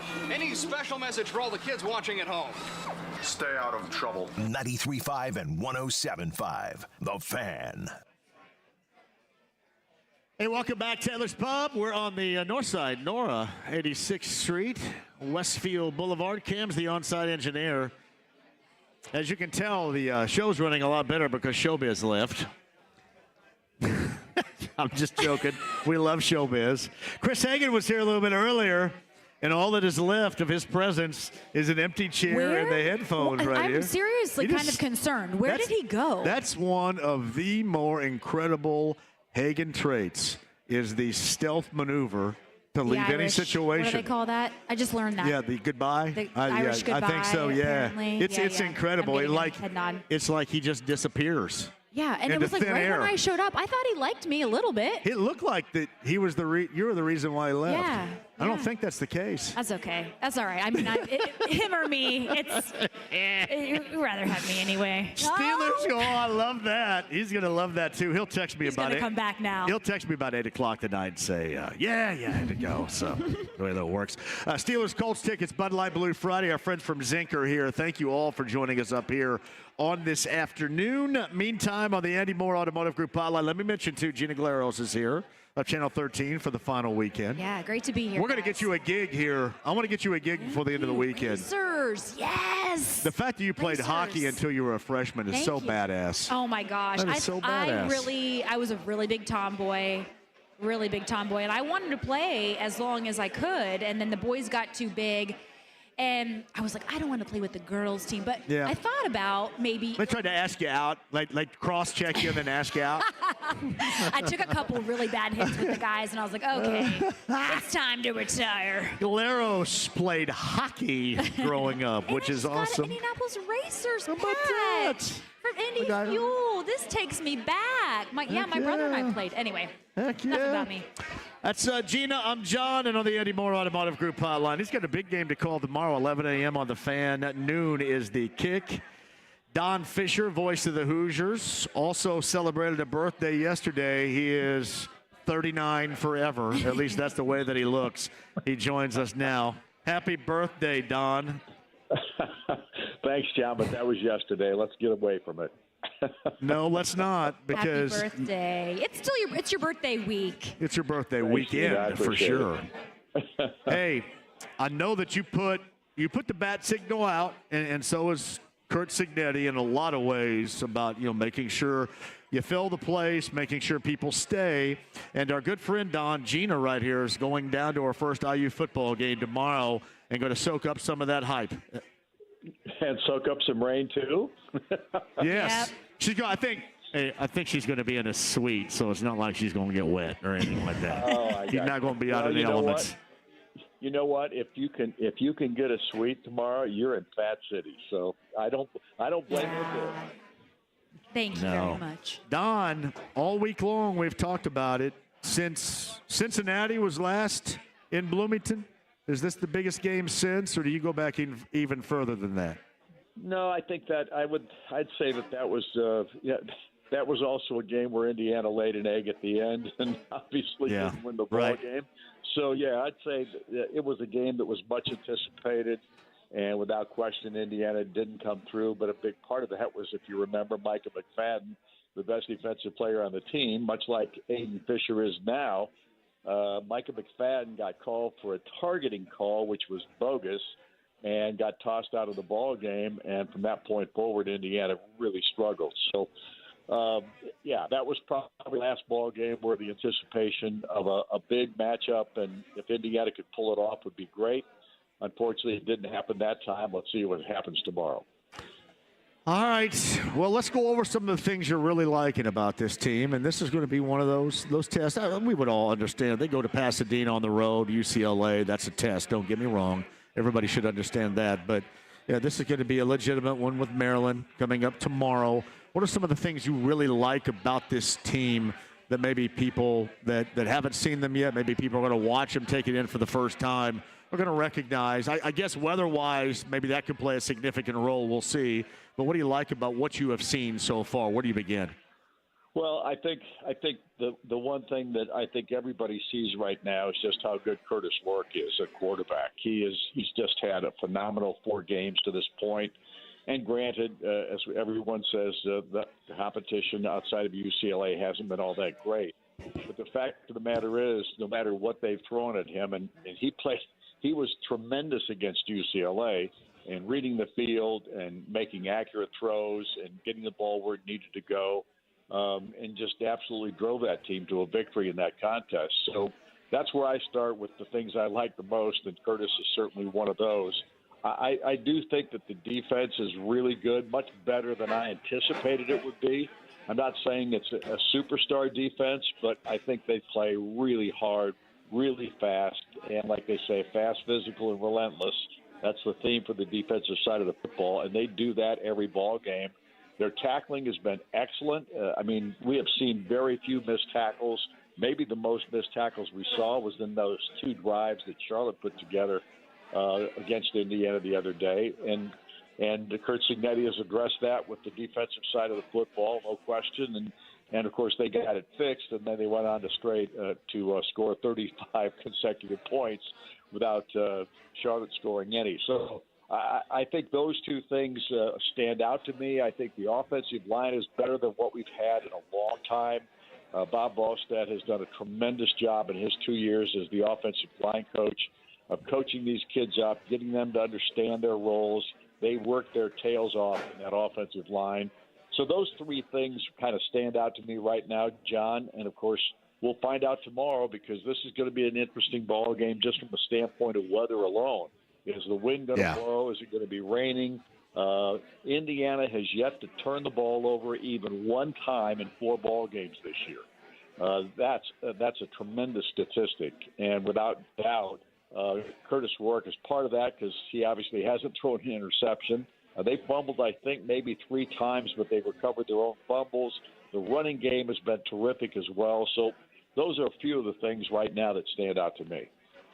Don Fisher, voice of the Hoosiers on the Andy Moore Automotive Group hotline. Has there ever been a time when they've gone this long without turning the football over in the history of that program?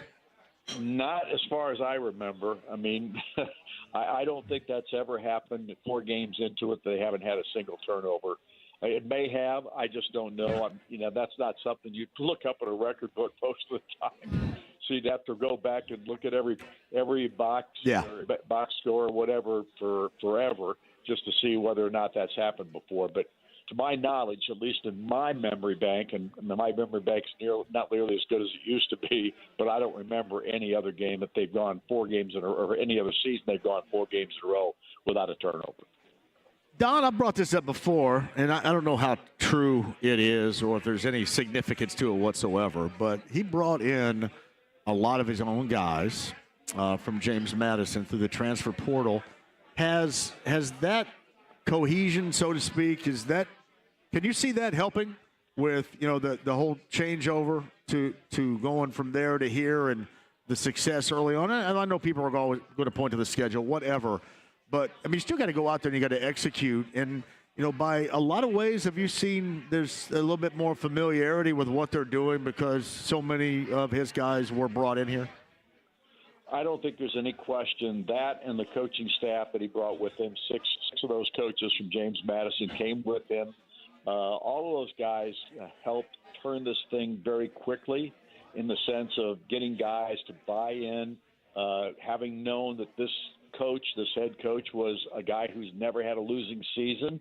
So I think the excitement for the players and the one coach that's still on the staff was terrific. I think these guys thought, man, if this guy could pull this off at those 3 schools that he coached before and not have a losing season, what's he going to do here? And we think that he's got a chance to do something special. And I think they bought in immediately.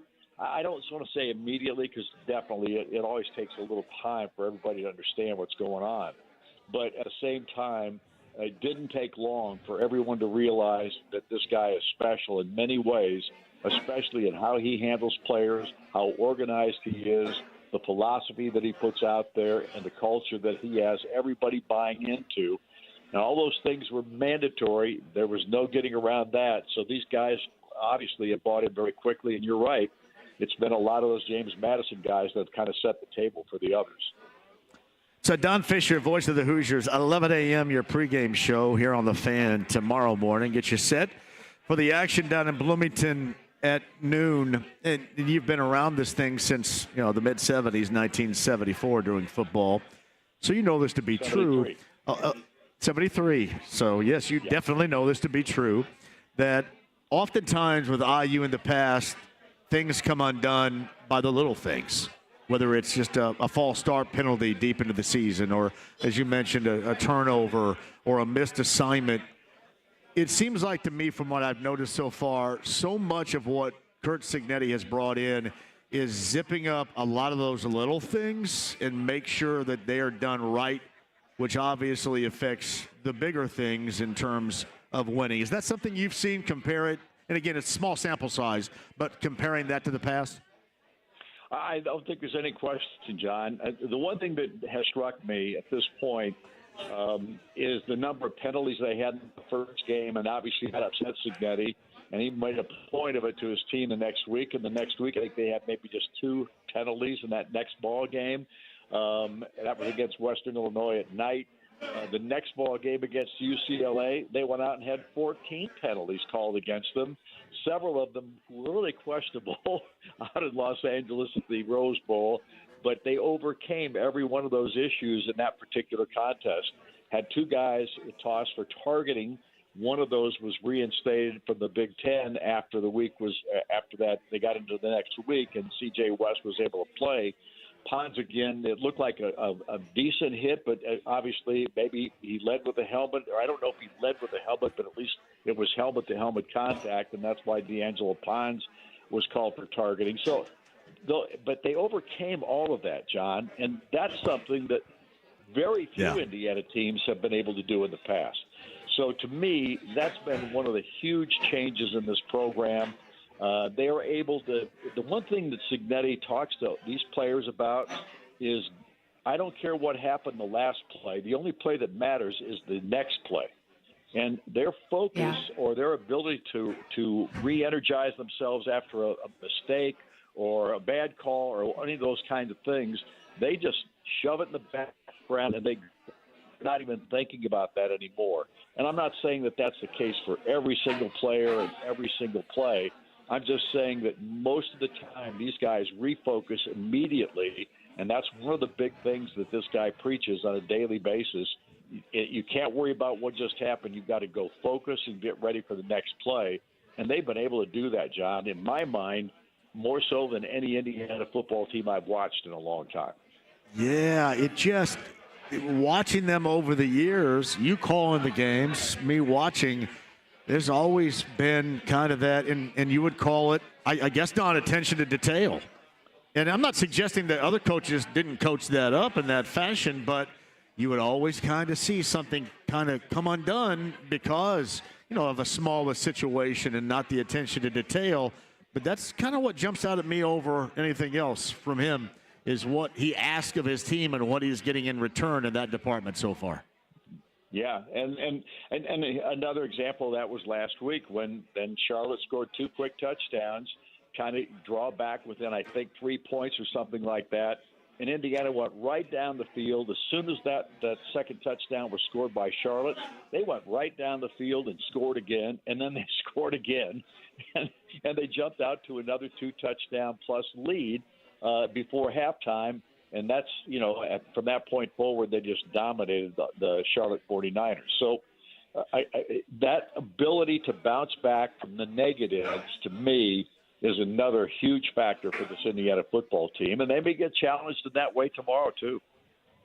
Yeah, well, there's going to be a lot of challenge tomorrow. Maryland, not a bad team, but weather-wise, nobody knows how this is going to go because you're not playing and the weather's not happening as you're playing. But is IU conducive to getting through weather like what has been predicted? And then I don't know too much about Maryland whatsoever, so I would leave it up to you. How conducive is it to them to be able to play through something that has been predicted weather-wise like in Bloomington tomorrow? Well, I think here's the thing, John, and if it does rain, if the ball's slick, those kinds of things, that usually predicates a running game that has to be preeminent. And I think Indiana has by far the better running game at this point than Maryland. Now, Maryland is a really good passing team. Billy Edwards, who I don't know if people remember this, but not last year, but the year before last, Billy Edwards came in for Tagovailoa, who got hurt in that contest in the last quarter, and drove them to a pair of touchdowns that beat Indiana. I think it was 38-35 or something was the final score. But Billy Edwards is now their quarterback, and he is having a terrific year at this point of throwing the football. He's very talented in that regard. He's not afraid to run it either. But the big question mark on Maryland right now offensively is their run game. They got a bunch of new offensive line guys. They played pretty well in most games. Their only loss was to Michigan State in the second game of the year. And they lost that ball game, I think, by a touchdown. So, and Michigan State's got a new coach, Jonathan Smith, and they played well up to this point. But they got beat last week by Boston College. So, it's hard to judge this Maryland ball club in many respects, but I would tell you one weapon that they do have, and that's a guy named Ty Felton. And this guy is having an All-American year at wide receiver. He has been tremendous at this point. I think he's got I'm spacing here because I don't have the stats in front of me, but I think he's got somewhere in the neighborhood of 10 touchdowns in 4 games. Now, they're going to him a ton, and he is a speed demon out there. So Indiana will have their hands full with him, and I'm interested to see who they put on him and if they double him or how they're going to play him. But the one thing you always know about Maryland, especially under Mike Locksley, is that they've got a ton of athleticism, a ton of speed. They are skilled. They are heavily skilled, and we'll have to see exactly how they play on the defensive side of the football, and we'll also find out a little bit about their run game tomorrow. Because I think if the weather's bad, they're going to have to run the ball some, and I don't think they've done that very effectively so far this year. So, Don Fisher, voice of the Hoosiers, have you had an opportunity to get in and watch the basketball team practice early on so far? I have not, but that will be one of the things that I'm going to do next week. I will definitely see the basketball team, and we'll be able to give you a little insight. There's something else that you're noticing now as you've done this since 1973. You got to reset and learn everybody again, don't you? I mean, you used to in the past be able to know everybody and know who to talk about. And now, you're in a spot to where football, basketball, it is a major reset now for the foreseeable future, isn't it? Oh, it is. There's no question. NIL has changed everything. That and the transfer portal have just totally changed college athletics, and it's just different in virtually every vein that you can look at. It's maybe not. I can tell you that I'm not happy about it, John, because I'm an old guy. Yeah, and I don't like. Yeah, well, we're the same. And Don, the old guys agree with us here. The old guy, because it takes away from part of the love that we certainly had for the college game. And even people say, well, it wasn't this and it wasn't that, but it was to us, and that is gone and seemingly gone forever, because there's no way you're going to get it back anywhere near the way that it was. No, there's not. And obviously it's changed from an amateur sport to now a money sport. So, and I'm talking about especially football and basketball at the college level. I'm sure that there are some other aspects regarding the other sports as well.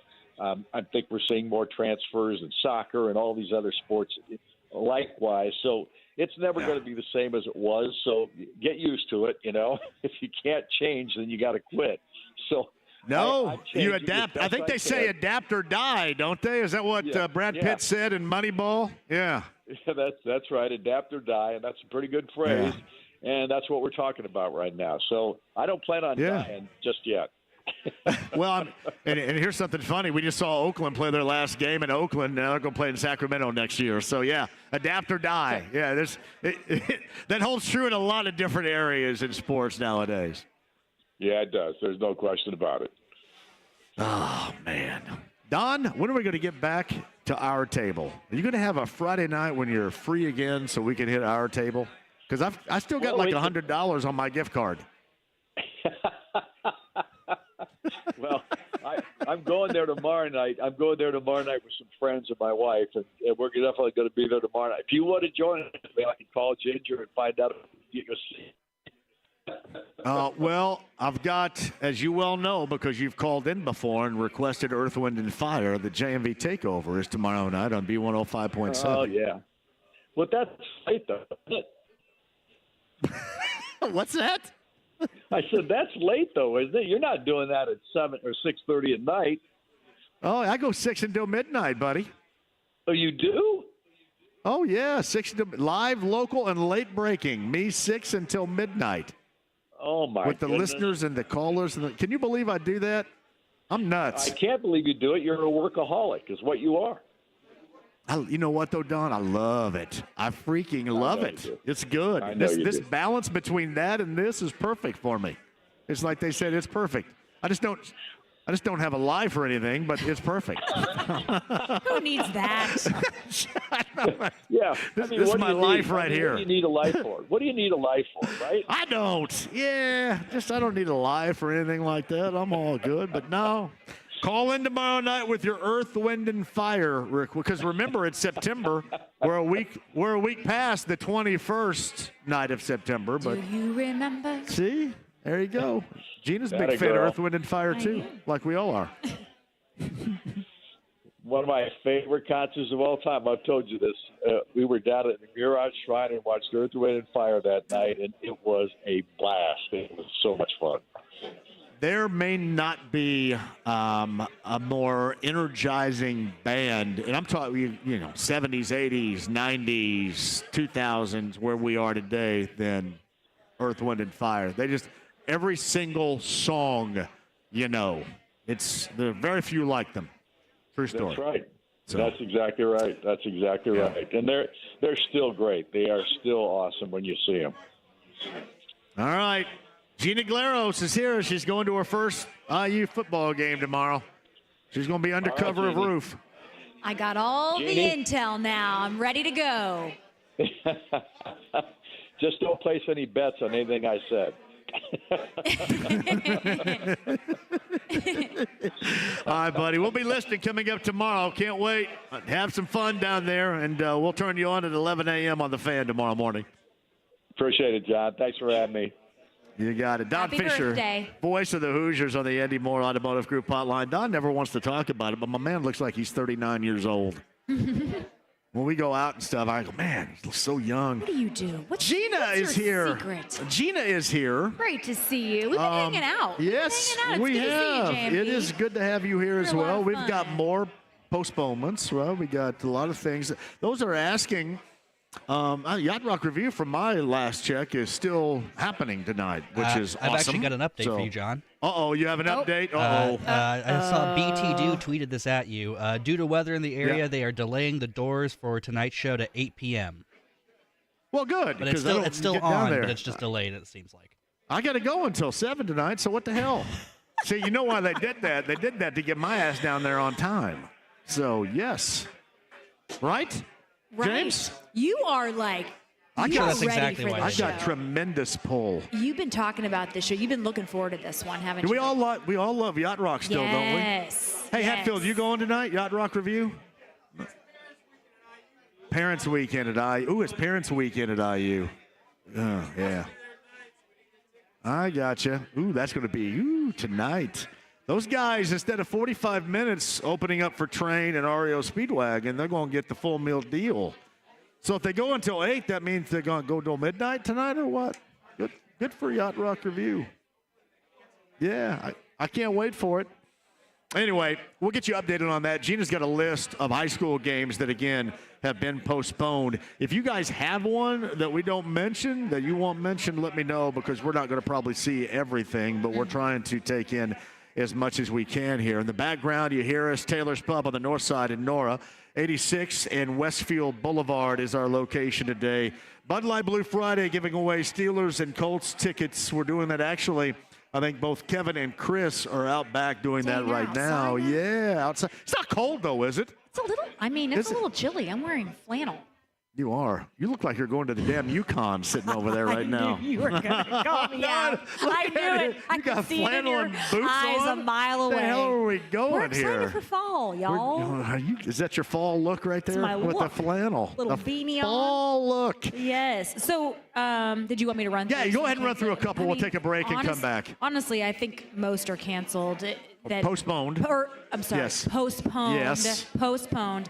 Then not. And I think moral of the story is check before you go anywhere. Yeah. Like Yacht Rock Review. So North Central versus Carmel is postponed until tomorrow, 11 a.m. Yep.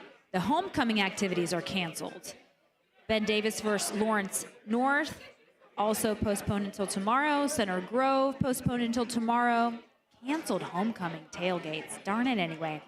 Brownsburg. Let's see. Moved until tomorrow. Tomorrow, Last check from Noblesville, Mooresville. Tomorrow, their homecoming parades, Noblesville and Mooresville, are canceled today. Lebanon versus Tri-West, that game is postponed. Center Grove versus Lawrence Central, postponed. You said that's noon tomorrow. Noon tomorrow. Fishers Avon, 4 o'clock tomorrow for that one. Speedway versus Monrovia, that game postponed until tomorrow, 10 a.m. The big one for Plainfield, number 1, Plainfield Decatur Central, canceled tonight. Postponed, they should say, until tomorrow. That thing tees up at 3:30 coming up tomorrow. Thank you. Bloomington South for Southport postponed until tomorrow, 10 a.m. Roncalli versus Brebeuf, game is still to be played. So yeah, that's like as far as we know so far. As far as we know.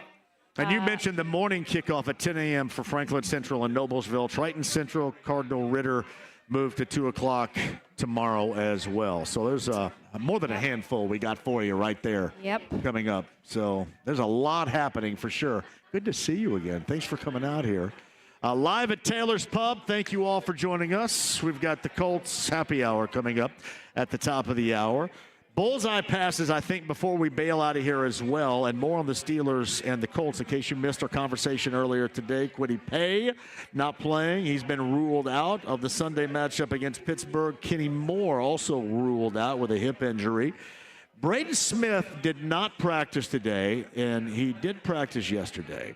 Now, we got this from the Gore man, and he tried to backpedal a little bit. The expectation is that Braden Smith will give it a go on the right side of the offensive line. Obviously having that duty against T.J. Watts, so you'll probably see a lot of Mo Alley Cox sliding over and giving him a little bit of help anyway, but certainly more so than anything else. That looks like that is the case for Braden Smith. We'll follow his story coming up this weekend, but that sounds about right along that offensive line for the Colts right there. Steelers and Colts coming up on Sunday morning, 9 a.m. I'll start things up from the Bullseye Event Center with a ride to kick off. 9 a.m. Bullseye opens up at 10 a.m. on Sunday morning for their Colts VIP tailgate. And then Touchdown Town is going to be open on Sunday. However, our show, the Colts pregame huddle, is moved inside into the press box, but still the same old stuff going on in Touchdown Town coming up on Sunday. You're going to go down to Bullseye on Sunday, I'll too? be there. You got a Bullseye for Gina as well. She returns with me. We're live at Taylor's Pub. Thank you all for joining us on a Bud Light Blue Friday. There is more to come. It is very busy, including top of the hour Colts Happy Hour. Don't go anywhere. 93.5, 107.5, The Fan.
JMV. You get nothing. You lose.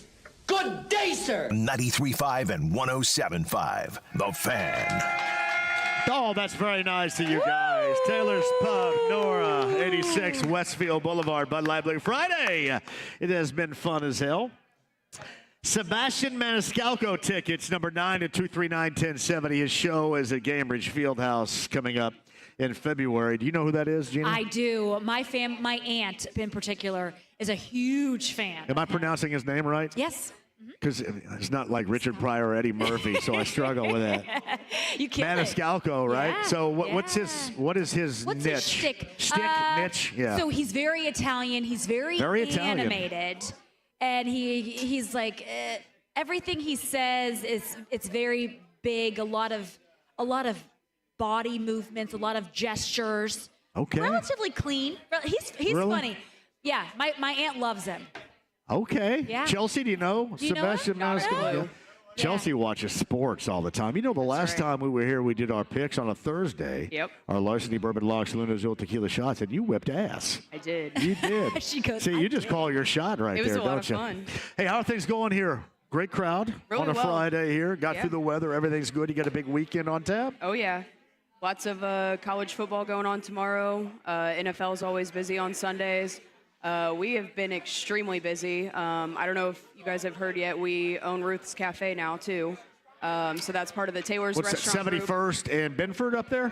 No, it's actually right across from Oh, I'm the sorry. Wrong Keystone one. Wrong Fashion routes. Mall. Yeah, Yep. that's oh yeah, that's right down here. Yep. Yeah, I heard that too. So now we're dabbling in the breakfast business too. So all the fun. We've got a lot going on, but it's all good stuff. So you still have the one in Ingalls, Yep. too, right now, that too, one which is we've done that. 2 years old now. Yep, we were there last October, I believe. That's right, because yeah. We were there when my mom's property caught on fire. Oh man, you'll never forget that where you were. Cam, were you with me when the property caught on fire? Yeah.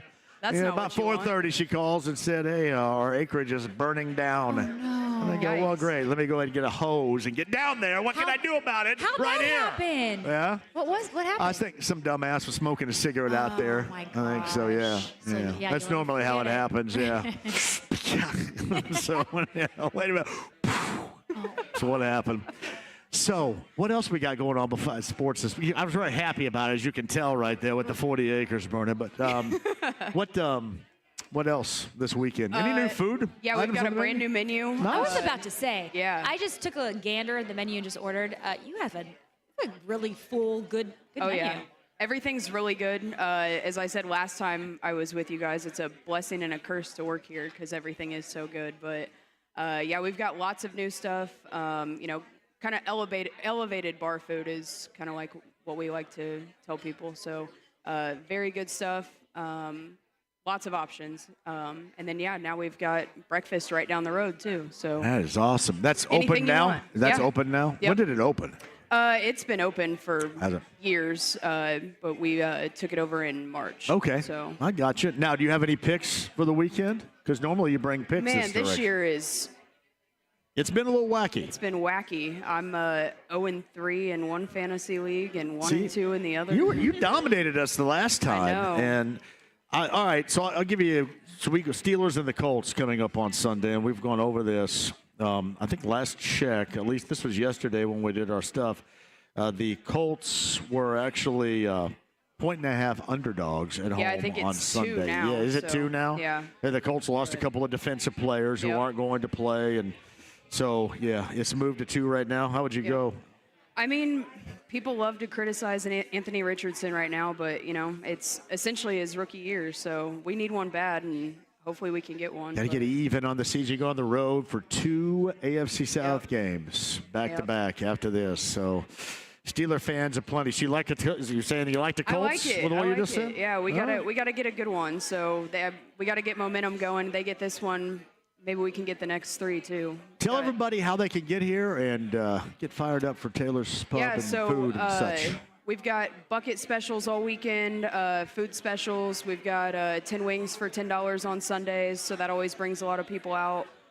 We've got the NFL package, so any game you want can pretty much go on any TV. We've got the sound on. Lots of TVs everywhere. We're just off the interstate. We've got 2 locations within 3 miles of each other. So, it's kind of one of those, if one spot's crowded, you can go down the road and the other one might not have, full seats yet, but yeah, it makes it nice. People also confuse the two constantly, so that always turns into a fun conversation. Gina, have you been here before? No. First timer. Yeah. We're breaking Gina in here today. Welcome. Very so nice. she will be back. What's your favorite thing on the menu? My favorite thing is probably the Cajun dry rub wings, but everything's delicious. It looks like you guys had the egg rolls. Those are always a favorite. Carnitas nachos are always super popular. My favorite new thing that we have is the pork chop and the bourbon glazed salmon. Both of those are really, really good. So. Yeah, not what you typically think of like bar food. Yeah. Upscale bar food right here. Yep. That's Chelsea. Finer things I'm going to tell everybody to ask for Chelsea like I did last Don't time. ask Is that for okay? me. Don't ask No, ask for Chelsea.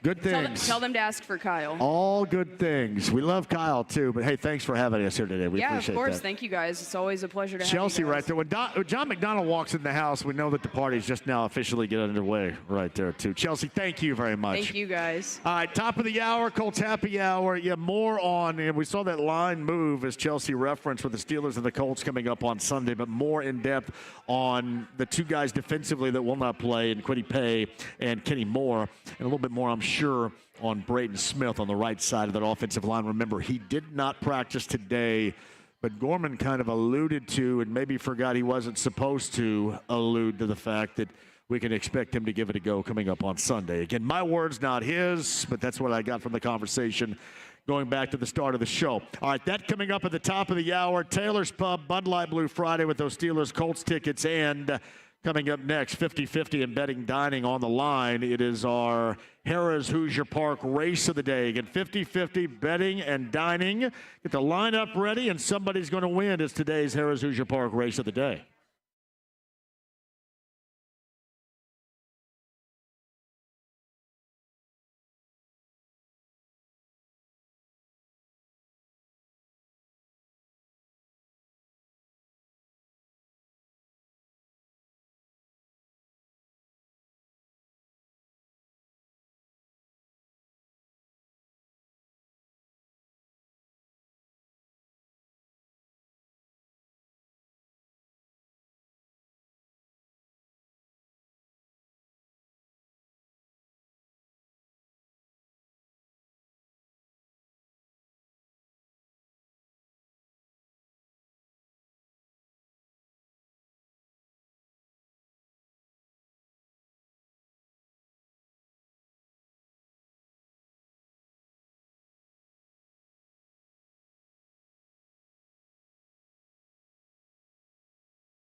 You talked about their 3 levels of play. If you're talking about Watt, if you're talking about Queen, if you're talking about Fitzpatrick, those 3 layers, 3 levels, if you will, of defenses, their defense, I should say, that's made them number 1 so far. Number 1 overall defense, number 1 in the red zone. Across the board, top 3 in defense so far. It has been really good. More of that conversation to come. We're going to let Gina finish up eating. She's going to join us in Colts Happy Hour as well. And keep in mind, no high school football game of the week tonight. It's postponed, Westfield and Brownsburg, until tomorrow. We'll get you updated on everything. Taylor's Pub, Bud Light Blue Friday. We'll continue with Colts Happy Hour straight ahead next on 93.5, 107.5 The Fan. Hang out.